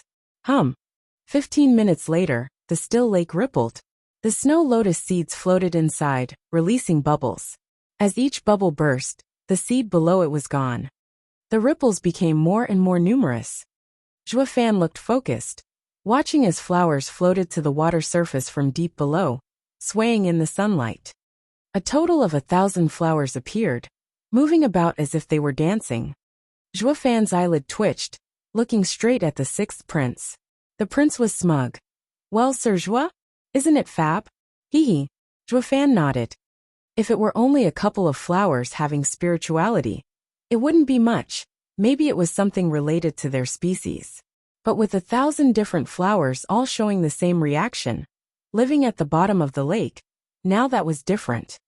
Just what was the deep hiding for such a scene to occur? Is there really a whirlwind tunnel in here? Zhuofan asked the 6th Prince. You just say this won't be just some eye candy, a fancy view. What did you mean by that? Well, the 6th Prince wiggled his eyebrow with a vague smile. Revival, something I bet not even Sir Zhua has ever experienced. Revival? Zhuofan frowned. Understanding his thoughts, the 6th Prince skipped over to the ghastly-looking Crown Prince. My elder brother is the perfect candidate for Sir to witness this event. 6th Prince grabbed snow lotus seeds and threw them high, shouting, Eat it, Flower Fairy. Bang! With a loud burst, the lake exploded, with a water sprout jetting out and wiggling in the air to catch them all. Then it shot back into the lake, sending a shower of fine water droplets. Each drop released a faint golden glow in contact with anything. When they touched the Crown Prince, one could see how with every drop, His disfigured face was recovering. Even his teeth grew back. Even the somewhat far Tuoba Lufeng, who the golden glow did not reach, was healed in moments. Zhuofan was looking inquisitively, hand on his chin. Quick recovery, along the lines of my returning dragon's roar, if not stronger. Sir Zhuo, well, isn't it amazing? The sixth prince grinned. The crown prince shot to his feet, looking at Zhuofan with fear. Then he scurried away, wanting nothing to do with him. Zhuofan nodded, taking one step to pop in the crown prince's face. He grabbed his skull, cracking it on some random rock, and giving him that revolting look again before throwing him to the ground. "Why?" the crown prince wailed, his bloody and toothless mouth straining to speak. "I didn't do or say anything. So why?" The sixth prince was curious as well. Zhuofan shrugged. "It'll be more peaceful without his bullshit poisoning the air again." "This works." The sixth prince started. The crown prince cried, filled with grief. Yes, this worked like a charm. While the Tauba siblings looked at Zhuofan in silence, he was the only one running his mouth and showing off. His Highness had been a victim to maltreatment twice now, at the hand of the same demon, yet the second time made no sense. This was just not Crown Prince's day. He got beaten in his own home, and twice on top of that. Ignoring the others, Zhuofan stared at the lake, then at the 8 dead elders. It was obvious the golden glow was not capable of true revival, only good at healing, just that it was far stronger than most pills. With them having their soul crushed, there was no way to make a comeback. Next was finding out where this golden glow came from. Zhuofan lifted his right hand, covered in a red and brutal glow. Qilin arm, Zhuofan flicked his hand right at the lake. Boom! The motion was that of a savage sword, splitting the lake in two. The water towered up to 300 meters as it rumbled to the sides. It left the lake bed completely exposed. "Sir Zhuo, what are you doing?" The sixth prince was shocked by his action. Zhuofan spoke, checking what's below. "But there should be nothing there." The sixth prince sighed. Ever since discovering this marvel, elder brother had sent people down there, but found nothing. Zhuofan stared hard at it, then said, "Just because they failed, that doesn't mean I will too. Something odd is going on here." Squinting, Zhuofan's soul covered the lake, feeling every nook and cranny with no results. Is there really nothing? Just then, when he was about to give up, he felt something to one side. Focusing on the spot, Zhuofan still got nothing. Then it happened again. Zhuofan focused, and his right eye sported 6 golden halos. Divine Eye of the Void 6th stage, Void Domain. Bang! Feeling like he had hit a wall, Zhuofan snickered. He then pointed forward, and his eye released its power. A palm-sized space pocket formed before him, holding in it a finger-sized golden person. It had transparent wings, humming as they flapped. Its hand was holding on to some snow lotus seeds, looking at Zhuofan in panic. "What's that thing?" the sixth prince cried out in curiosity. Zhuofan said, "Flower spirit, a being born of this world, like a fire spirit or blood spirit. It's nurtured by the world, until it gains spirituality. The flower spirit is a being of wood, an element with brimming vitality. That's why it can heal so perfectly. Although weak in battle, having it around is much better than having pills." Blinking, the sixth prince looked confused, but the least he could catch from that was that it was precious. The flower spirit is nature's favorite and good at hiding. No powerful expert would ever sense it, least of all catch it. A shame my void domain can create a space pocket. As long as I can sense the location, setting it up will trap this little guy, ha ha ha. Holding the flower spirit, Zhuofan had a manic grin. Isn't that right? It kept struggling to flee, but Zhuofan tightened his grip, making its effort useless, until it gave up. Boom! The huge water expunged from the lake finally came down in a mighty roar. Zhuofan ignored it, and held the fairy as he left. The sixth prince hurriedly asked, "Where are you going, Sir Zhuo?" "Finding what I came for." Zhuofan's eyes shone in glee. A special place with thick spiritual energy is needed to give birth to a fairy. This lake has none of that, which means it moved here. Now I'll have this guy lead the way, taking me to my destination, hee hee hee. The sixth prince followed after him. Sir Zhua, I'm coming too. The fairy crossed its arms and looked at Zhua Fan in resentment, like that was not gonna happen. Ha ha ha, little guy, you sure are feisty. With an evil grin, Zhua Fan stared at its hard face as a black thunderflame flashed in his left eye. Sometimes being stubborn comes with a price. Are you ready for it? Shuddering, the flower spirit sweated, bobbing its head, and water gathered beneath it, as if it peed itself from fear. That thunderflame made it feel like destruction was nigh. Zhua Fan held a tight grip on the spirit as he left, the sixth prince his faithful fan. As for the Taubas, Zhua Fan had better things to do than mind them. The peak radiant stage elder, now scared to death, was still kneeling and shaking like a leaf. He still couldn't get over the fact Zhua Fan killed 8 of his men in a flash.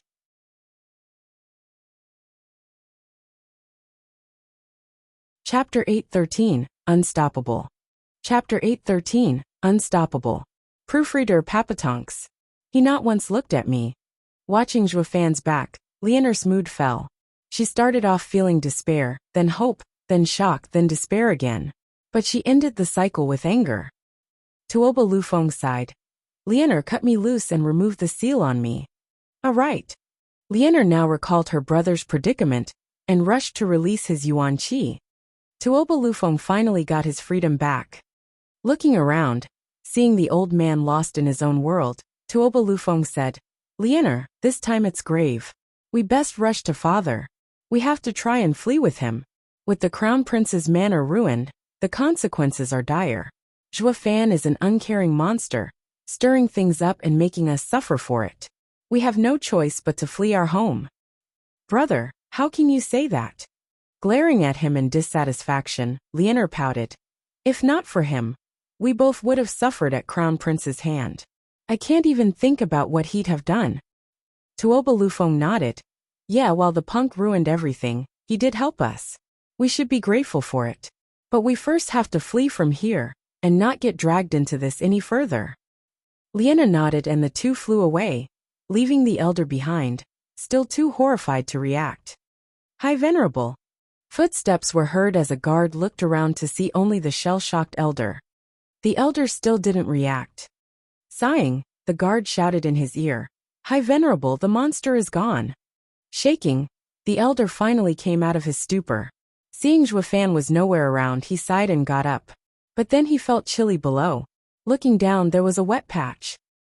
The guard chuckled, and the old man went red. His glare wiped the smirk off the guard's face.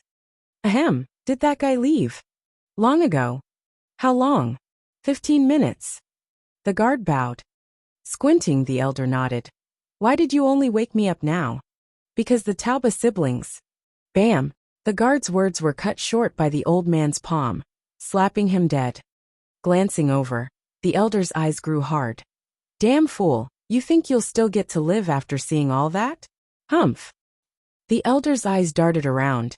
Assured no one else was around, he took out a fresh pair of pants from his ring and changed.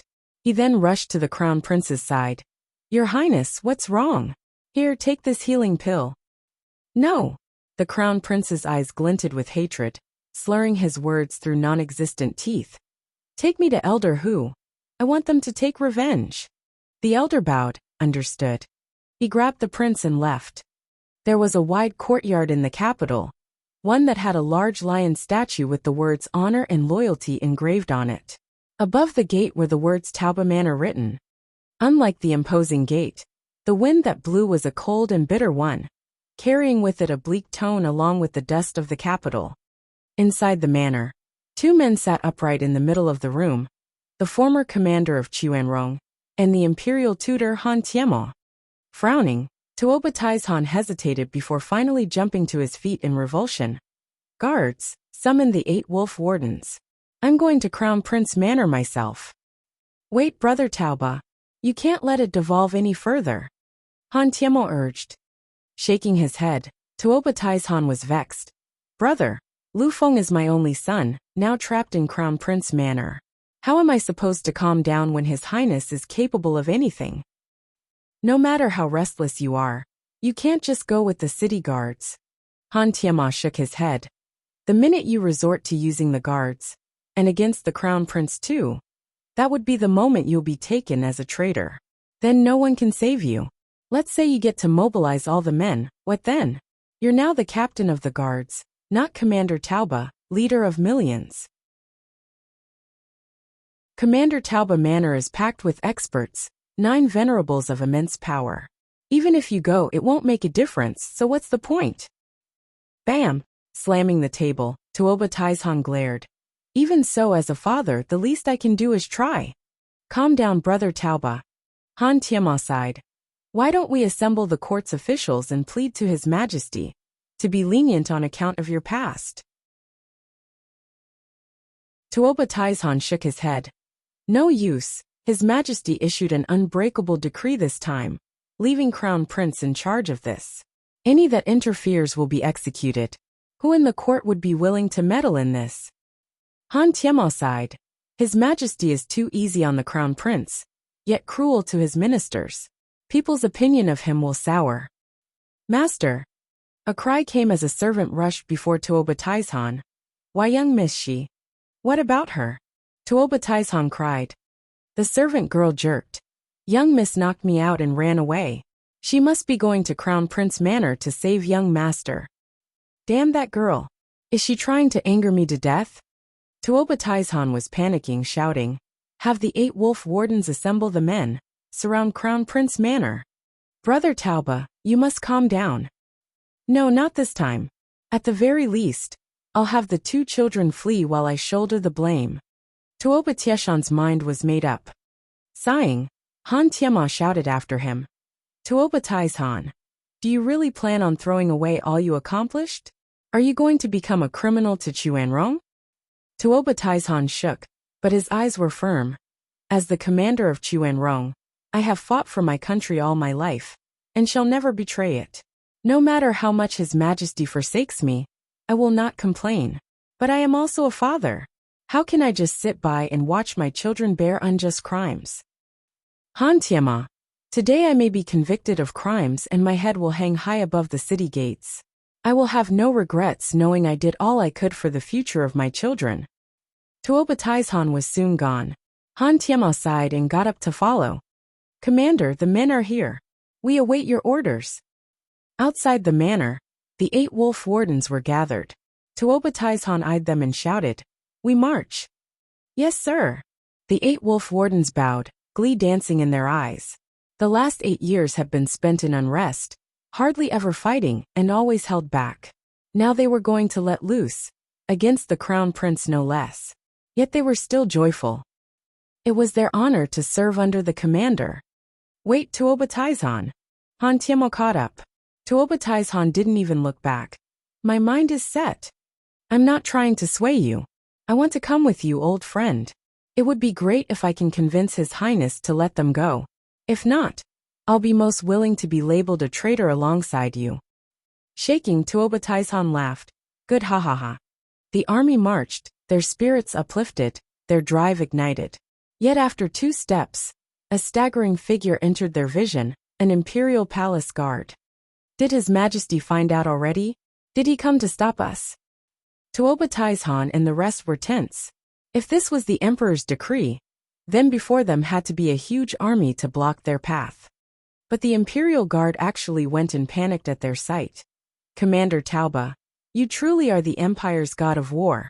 Of such brilliant mind as to foresee the imperial palace is in peril and send the men to aid it. The imperial palace is in danger? Tuoba Taizhan and the rest were stunned. Panting, the imperial guard showed fear. Yes, the 6th prince brought a youth as he barged into the imperial palace. He's unstoppable. He's almost at His Majesty's chambers.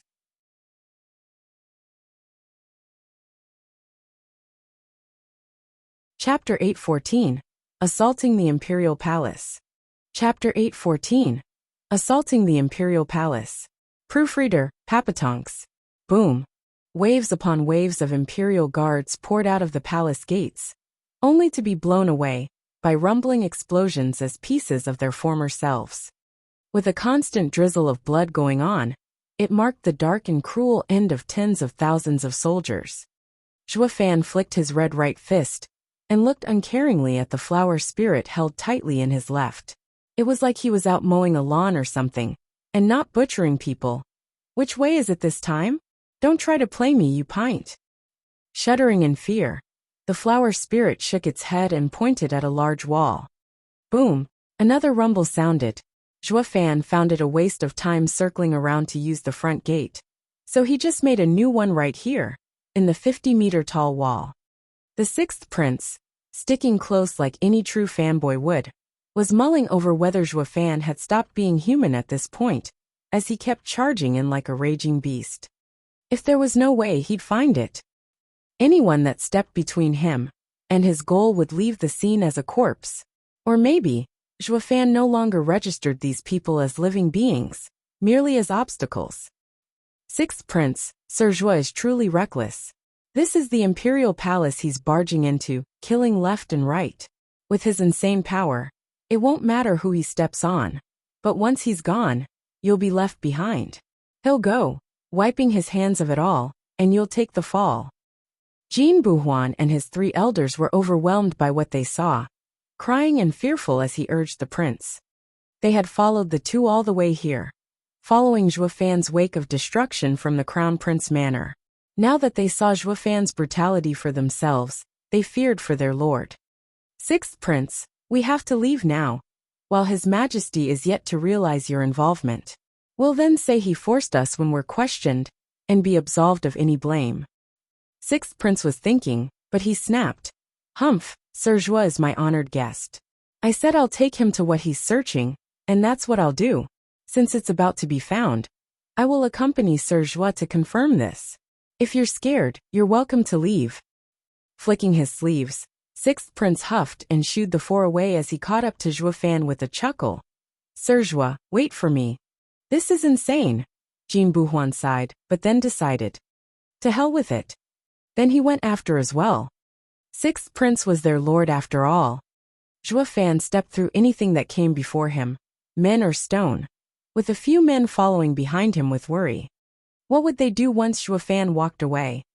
Sixth Prince didn't look to have given this problem much thought, always beaming as he watched his idol at work. Why, Your Majesty? The criminal is just 1,000 meters away. I beg Your Majesty to flee.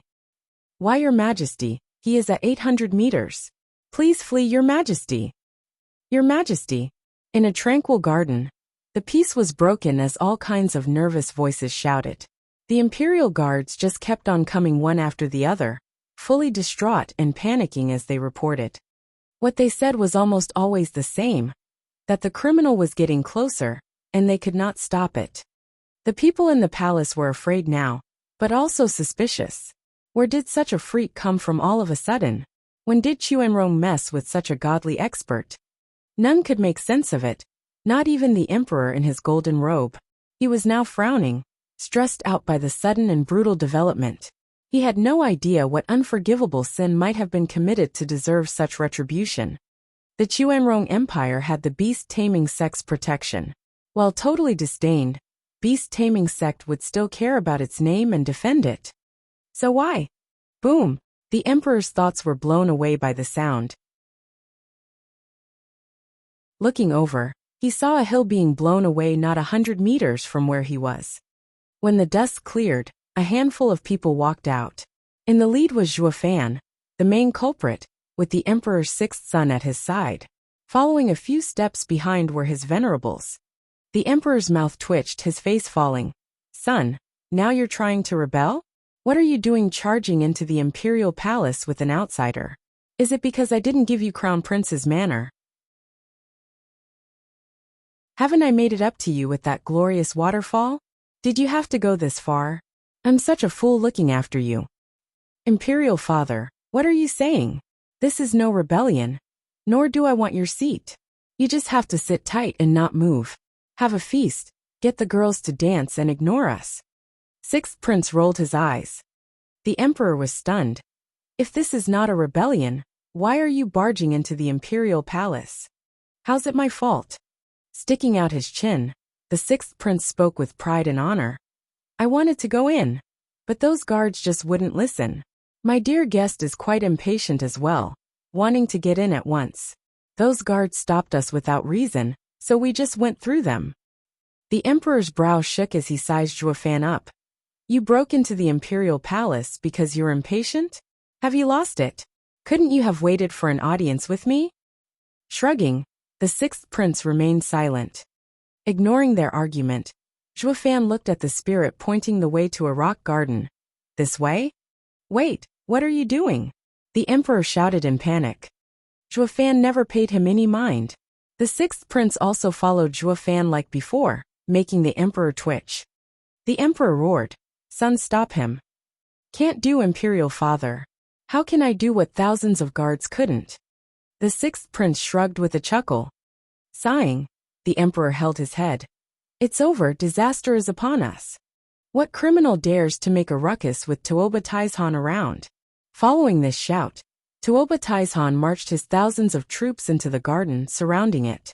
The 8 wolf wardens appeared before Zhuo Fan, filled with battle spirit. Your Majesty, I ask that you forgive my delay. Tuoba Taizhan cupped his hands at the emperor. The emperor was overjoyed. It's fine, Commander Tauba. You came just in time. Catch that man. Stop him from destroying everything. Yes, sir. Tuoba Taizhan bowed and shouted. 8 wolf wardens, arrest that man. The 8 wolf wardens were about to obey. Wait. The Tauba siblings took this moment to arrive. Tuoba Taizhan cried out. Lufeng, you all. Father, please hurry and stop the wardens. We can't touch this man. We'll only earn more casualties. Rushing before the commander, Tuoba, Lufeng, and Leonor urged him. Having seen Zhuo Fan's mighty power, they were totally convinced that not even the entire Tauba family and its army would be of any use. Tuoba Taizhan was shocked. The Tauba family was one devoted to serving their nation, always brave and sharp, never cowardly. But these two were urging him to stand down. Who is this man to make them ask their own father to stop? Is there no hope at all? Tuoba Taizhan looked over closer, finding the culprit familiar, the best steward in Tianyu, Zhuo Fan. The 8 wolf wardens looked as well, and were shocked to the core. Jalahan still remembered the bitterness he suffered back then. Faced with this old enemy, old fears resurfaced, fears powerful enough to make them falter. Zhuo Fan never spoke a word so far. But then the emperor said, Commander Tauba, you know him? Not just know him. He is the only one in my entire life that made me lose in battle. Tuoba Taizhan sighed. The emperor cried. You mean, 8 years ago, the second god of war in Tianyu, Duge Zhantian's replacement? But what's he doing in Xuanrong? Is he a spy? The entire Tauba family tensed, looking at the emperor with twitching faces. Your Majesty, have you ever seen a commander resorting to grunt work?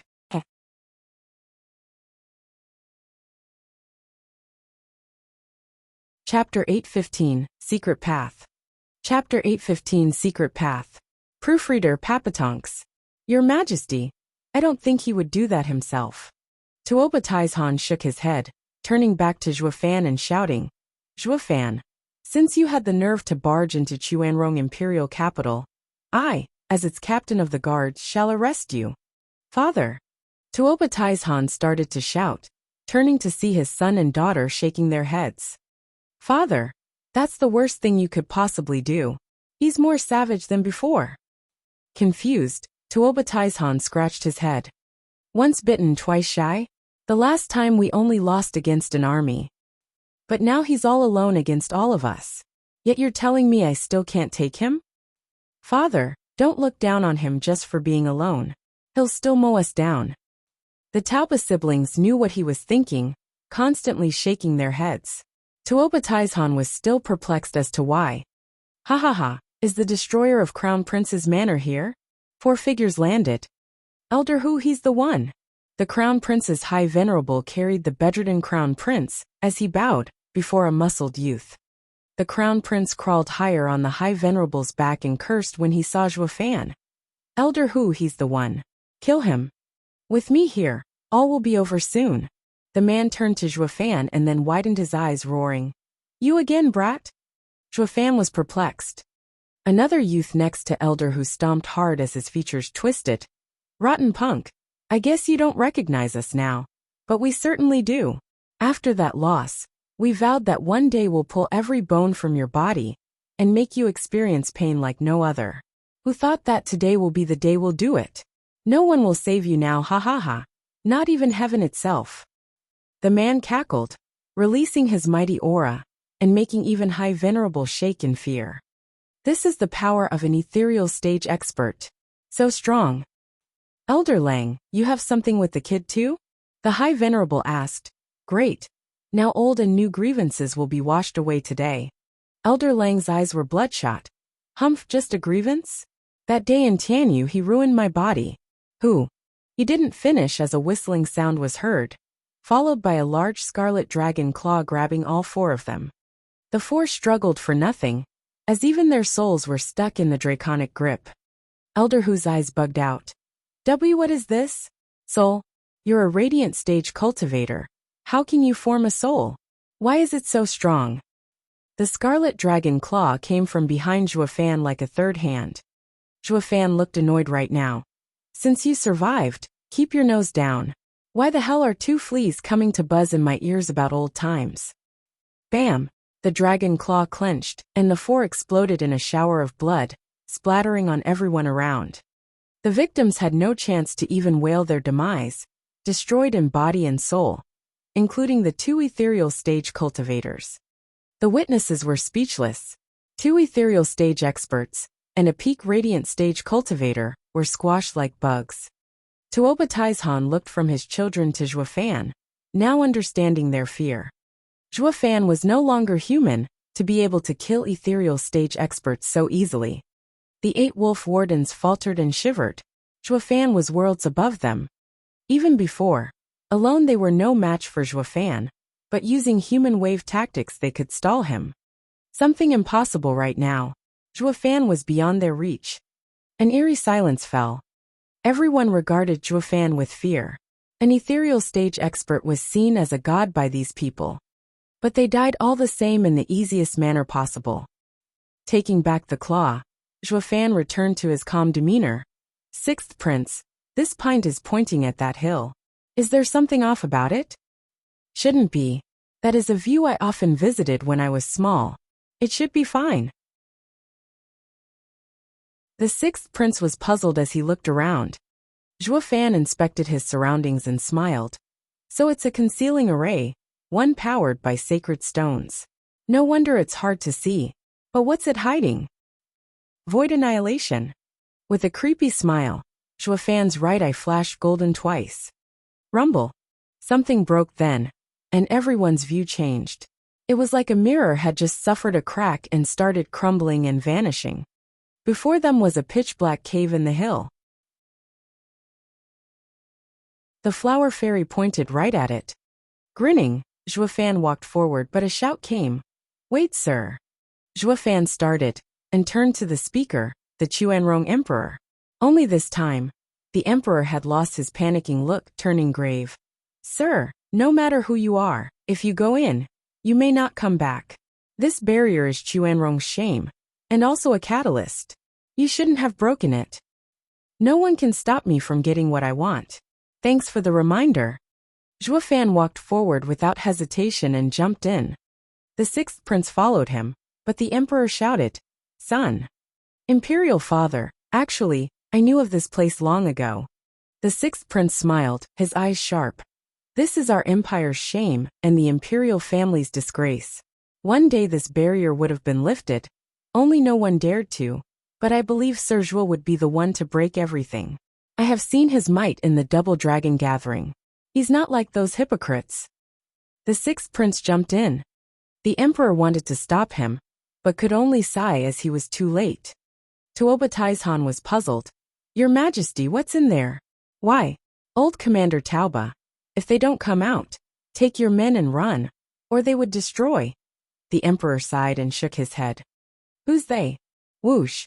However, a figure flashed by and Lianer jumped right in. Tauba Lianer rushed after her. Lianer. For people had just gone into the dark cave, their signature lost. Tuoba Taizhan was sweating, but the emperor held his shoulder. Old commander, it's all up to luck now. Seeing how easy the man killed two ethereal stage experts, I hope he will be able to bring everyone back. Then I wish for Commander Tauba to take my son and go. Shaking, Tuoba Taizhan looked at the emperor, lost his face grave. Why would his majesty ask me to flee with his son? Is the enemy? Your majesty, crown prince's body. Feed it to the dogs. The emperor's eyes were filled with hatred. Tuoba Taizhan was shocked more than ever. Meanwhile, Zhuofan landed in the cave, and all he saw was a winding path through the earth. The flower spirit pointed onward and Zhuofan nodded. But then he heard a shout from above, and Zhuofan shook his head. Sidestepping, he witnessed 3 mighty thumps as 3 people landed hard on their rear. Chapter 8:16, Striking Beast Taming Sect. Chapter 8:16, Striking Beast Taming Sect. Proofreader Papatonks. Why are you here? You can tell from the concealing array and sacred stones. This is beyond the reach of the realm of sects, a place where we'll be facing real experts. You're forfeiting your lives by coming here. Seeing the 3 weird faces as they struggled to get up, Zhuofan reminded them. The 6th prince snickered. Hee, Sir Zhua. If I said I'll take you to where you want to go, then I'm not about to give up halfway. I can find the rest of the way by myself. Zhuofan spoke. Frowning, Lianer held Zhuofan in a steady gaze. We already offended the crown prince. His majesty said this place hides some great calamity for Chuanrong as well. I want to prevail here, and ask his majesty for forgiveness. The fact that something was sealed here shows it's beyond something any of you can handle. This gamble will end with your death. Glancing over, Zhuofan turned to Tuoba Lufeng. And what's your excuse? Scratching his distracted back, Tuoba Lufeng panted as he pointed at Lianer. I came for her. Funny enough, your reason is the most plausible. Now take them and get out. Zhuofan nodded and walked further in. The 6th prince and Lianer spoke hastily. We're not leaving. We're coming with you. Tuoba Lufeng frowned, looking above at the unclimbable black hole, and shook his head. Just how deep is this? We can't fly here either, and ended up having a rough landing. Yeah, hey, Sir Zhua. Why didn't you fall? The 6th prince turned to Zhuofan. He took a look around and said, There's a spatial bind array here that prevents flying. What about you? The spatial bind array is a 6th grade array. Anything beneath 7th grade can't affect ethereals. Since I formed my soul, the array doesn't work on me. Walking ahead, Zhuofan said, You can't go back, and I don't have time to waste undoing the array. You'll just have to come along. Sure. Cheering inside, the 2 went right after him. Tuoba Lufeng had no choice but to go as well, frowning. Zhuofan, who do you figure dug this tunnel behind the imperial palace? Zhuofan replied, We'll know when we reach the end. Also, it had to be an ethereal stage expert for sure. Why so sure? Tuoba Lufeng asked. Zhuofan spoke, looking around. No one would set an array just to tie themselves up. He had placed a 6th grade array, the dividing line between ethereal stage and the rest of the world, with the secular world being made up of people below this line. This showed he did not want them to enter here, only ethereal stage experts. Or maybe, only to let his men in. His? Yeah. Zhuofan nodded, his eyes sharp. In the Chuanrong lands, besides mortals, there's also a sect. Beast Taming Sect. The trio cried, and Zhuofan nodded. Yes, one can assume this path leads to Beast Taming Sect. It won't matter to me if there are heaps of experts. Not when they all come from a meager lower 3 sect. As for you 3, he will be fine. With Sir Zhua here, nothing can touch us. The 6th prince chuckled without an ounce of shame. Zhuofan smiled. Don't be too happy. I can protect myself, but I can't say the same for dead weights. Ugh. The 6th prince scratched his head, and Lianer huffed. Beast Taming Sect is watching over the Chuanrong Empire. Why would it harm us when we did nothing wrong? They're also a righteous sect that preaches reason. Yeah, if we meet any from the Beast Taming Sect, we'll just say we stumbled upon this tunnel, then make our identities known. They should at least give the commander's children some leeway. Tuoba Lufeng nodded. The 6th prince snickered while Zhuofan mocked. Ignorant. Have you stopped to think why this tunnel is so hidden? Be it righteous or demonic path, both sides have things to hide. Once someone barges in, killing is the norm, don't you think? Shuddering, the Talpa siblings paled. Zhuofan made fun of them. Only the sixth prince looked at Zhuofan in earnest. We'll have to trust Sir Zhuo to protect us then. Like I said, I can only protect myself. I don't think so. The sixth prince cocked an eyebrow. The way I see it, you can do it but just don't want to. I heard that on your way to Double Dragon Manor, you and those 3 girls from Mystical Heaven sect were ambushed by the Universal Righteous sect. But you chose to perish for their sake, helping them escape like a true hero.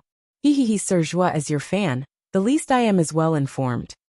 The other 2 started, looking at Zhuofan in shock. They never thought a guy like Zhuofan would be so selfless. Pausing, Zhuofan recalled that dreaded day of separation, and regret clouded his eyes, sighing, "It's fake. If I died for them, then who is standing before you now?" Anyway, no one can stop Sir Zhuo when he puts his mind to something. If Sir Zhuo wants to save someone, no one can kill them. Ignoring Zhuofan's reply, the sixth prince spoke with respect and pride. Zhuofan smiled inside. He wasn't a god. If he was so great, he wouldn't fear the likes of Heavenly Sovereign. He wouldn't have had to leave Qingcheng. Zhuofan's face looked lonely as he thought. Axe! Cries came from deeper into the tunnel. Zhuofan's group rushed forward, following the sounds. The 4 arrived at the end, and a series of stone doors were presented before them. One door was open just a crack. Slipping from within was the yellow light of a burning candle. Groans were also coming from within, along with heavy panting. The group approached the door and peeked through the gap. They saw a man and a woman entangled, with yuan qi flowing between them. Lianer was still a pure lady, and witnessing such an explicit event had her blushing. As she staggered in shock, she kicked a rock away. "Who's there?" The man roared, twisting his head their way. Lianer gave an apologetic look to Zhuofan, forgiving them away, but Zhuofan did not care. He opened the stone door wider and strutted in. "Brother, are you finished? I have some questions." "You have some nerve. Who the hell are you people? What gives you the right to barge in my training room?" The man roared. The woman he was entangled with laid on the bed and looked with disdain. Zhuofan had a thin smile. "Are you from the beast-taming sect? Is there some special place here with thick spiritual energy, especially fit for cultivating? Where the hell did you come from? Who are you to think about my beast-taming sect's precious training grounds?" The man sized the 4 up, then mocked. "You're either crazy or morons. You want to get to it with so few numbers? You must be suicidal, ha ha ha." The man cackled, but Zhuofan shook his head. "Yeah, I came here to die. Since that's the case, can you tell me where it is before we die?" "Humph, it'll only be a waste to tell you," the man shouted, and a leopard shot from his body, charging at the 4. "Die, for barging into beast-taming sect." Bam! Zhuofan's eyes shone coldly, and a scarlet dragon claw shot from his body, swatting the oversized cat. The feline was destroyed with that one blow, vanishing into nothing. Shuddering, the man stared at Zhuofan in disbelief. Who the hell are you? It'll only be a waste to tell you." Zhuofan's evil grin was on full display. Plop! The man slumped dead with eyes wide open. He died, still shocked at how a radiant stage cultivator managed to kill him so fast. "Ah!" The woman on the bed shrieked, seeing the guy dead. Then, a shadow flashed and struck the woman. Her eyes rolled back, and she slumped dead as well. Looking closer, the attacker was actually the sixth prince. But instead of being his usual overexcited self, he looked on with bloodshot eyes, shaking from the hatred and rage.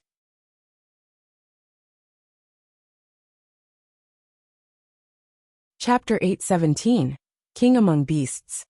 Chapter 817, King Among Beasts. Proofreader Papatonks. What's wrong with him? It was the first time anyone saw the sixth prince lose control. The Taoba siblings looked at Zhuofan with a questioning gaze. Zhuofan eyed him, realizing something. Then he turned around and continued walking deeper into the pitch-black tunnel. Lianer caught up, curious. "Zhuofan, do you know something we don't?" "I don't." "Then why did the sixth prince strike?" "To silence her. Go ask him if you want." Zhuofan spoke with a cold face. Lianer pouted and stomped. The sixth prince took a deep breath to calm himself, then went after them. His mood never went back to his cheerful self, actually turning graver than Zhuofan. Liena was perplexed and dying to know, but Tuoba Lufeng shook his head. Something was definitely up. Everyone could see it, but it was not like you could just ask about it. Even if they did, he might not reply, so the better option here was to stay silent and not provoke him. Liena had to stifle her suspicion for now as the group went forward. They soon reached the end of the tunnel, faced with a pitch-black stone wall. Liena asked, "A dead end?" "Ha ha ha, fool, if it's a dead end, how did that couple get here to enjoy themselves? Besides, with how many rooms there are around, with the guy calling it his training room, it's clear that people come here often to train." Zhuofan mocked. "Girlie, did you leave your head outside the cave? You must really have no care for your life, ha ha ha." Liena was fuming mad. "Why you?" Ignoring her, Zhuofan felt the stone wall and grinned. "This is a defensive array, just like the one back in Demon Scheming Sect. Without a specific technique of the sect, one just can't get in." "What now? We're no beast-taming sect disciples. How could we know the right technique?" The sixth prince shouted. Zhuofan ignored him. "You sound quite sure this is beast-taming sect's land." Didn't you just say the same thing? And also that guy." The sixth prince showed a bright smile. Snickering, Zhuofan said, "It was just a guess. And that guy said he was from the beast-taming sect, not that this is its land." "I guessed it then." The sixth prince blurted. "Oh, then should we go on?" The sixth prince looked hard at Zhuofan. Liena found it very odd. Zhuofan had been going about looking for something from the start. Why then is he starting to question the sixth prince? Or is it something the sixth prince asked him to find? The sixth prince was the only one who knew Zhuofan's intention, so the sixth prince bowed. "I'm accompanying Sir Zhuo to look for what Sir is after.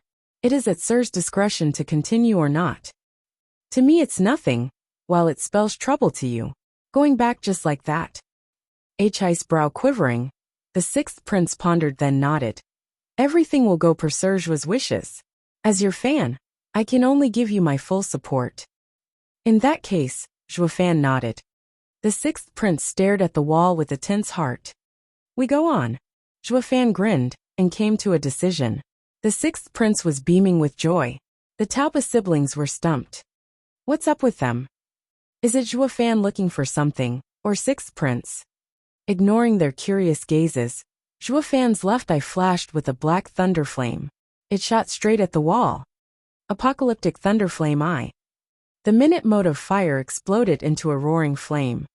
The tiny flicker of flame looked small, but it exploded the instant it touched the whole wall, covering it in scorching flames. SSS. The black thunder flame licked the wall, with the lightning crackling over it, jarring the ears of those present. The spectators were afraid of it, getting away from it so it would not jump on them and kill them as well. They had no clue what that thing was to give off such dread. Just looking at it was like staring death in the face. The pitch-black wall burned away to reveal a 3-meter-tall exit. Beyond it was a lush forest, mesmerizing and soothing. The thick spiritual energy hit them head-on. It really is beast-taming sect's land. With an evil smirk, Zhuofan led them out, happily looking around this paradise. Figured as much. A whirlwind tunnel can be a paradise or hell. But no matter which, no one from the secular world can have it. Only a sect can truly take it for itself. I should have known the minute I got to Chuanrong. The first place to look had to be the beast-taming sect, ha ha ha.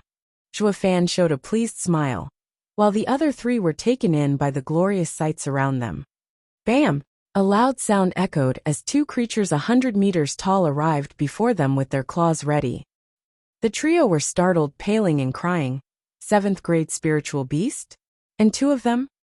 The beast-taming sect was known in the Western lands for their beast-related skills. All the cultivators in Chuanrong also followed a similar path when they trained. They might get to tame the spiritual beast outside, but a 7th grade spiritual beast was beyond them. But in the beast-taming sect, two of such creatures appeared, scaring them to death. Only Zhuofan, having seen the true king among beasts, disregarded them. A black flame flashed in his eye as Zhuofan spoke. Beat it! Shuddering, the two spiritual beasts showed dread in their eyes. Then they blacked out and slumped on the ground. Zhuofan's outrageously destructive aura knocked them right out. The others looked at Zhuofan agape. They knew Zhuofan could scare beasts, but now he could knock them out. Just where the hell did he learn this strange beast art? Zhuofan was stunned as well. He only wanted to scare them off, but then they suddenly collapsed. The destructive thunder flame really is beyond the 5 great sacred beast powers, even more effective than the azure flame. He grinned and walked on. He finally felt he was king among beasts.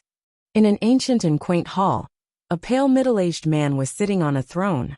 The lines of elders on each side released powerful auras, ethereal stage experts. Looking at the jade slip flashing in his hand, the middle-aged man frowned. The fighting is tense. I thought getting Xiaoyu's 1,000 sacred stones was an easy deal. But even with our 50 ethereal elders joining the war against Tianyu, we're still at a standstill. Even worse now that Elder Lane is asking for help. What do you think? One elder shook his head. Sect leader, in the recent years, Tianyu's power has grown beyond anything we've seen. Even without the Empire's 3 guardian sects stepping in, they alone have the strength to not only fight back our 50 ethereal stage experts, but even hold the advantage. Another elder stood and bowed.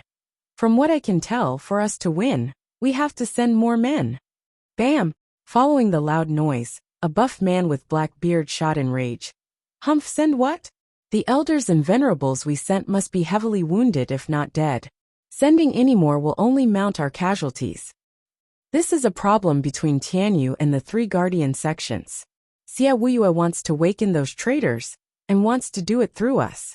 Rin Xiaoyan wants to use the weakened Luo clan to control Tianyu as well. That's why he's holding back and watches from afar. But this is Tianyu's problem. What does it have to do with us? Have you forgotten the bitter lesson from 8 years ago? Tianyu is cunning, twisted and treacherous. Last time they took a large piece of fertile land, cutting our income by half. Are we to do it again? Yeah. That's true. It's best we don't get in other people's business. The other elders nodded. The sect leader crushed the jade slip, hesitating. Was he to send more men or draw them back? He was in a dilemma, trying not to fall for those bastards' plot again. Just then, a sound echoed throughout the sect. You're tuning in to the Li Mei's Wuxia Whispers YouTube channel. We're so grateful for your support, and don't forget to subscribe to join us on this incredible journey through captivating stories. Your generosity through donations truly makes a world of difference, as it's the primary source of revenue that allows me to expand and enhance this channel for you. Thank you from the bottom of my heart for being a part of this adventure.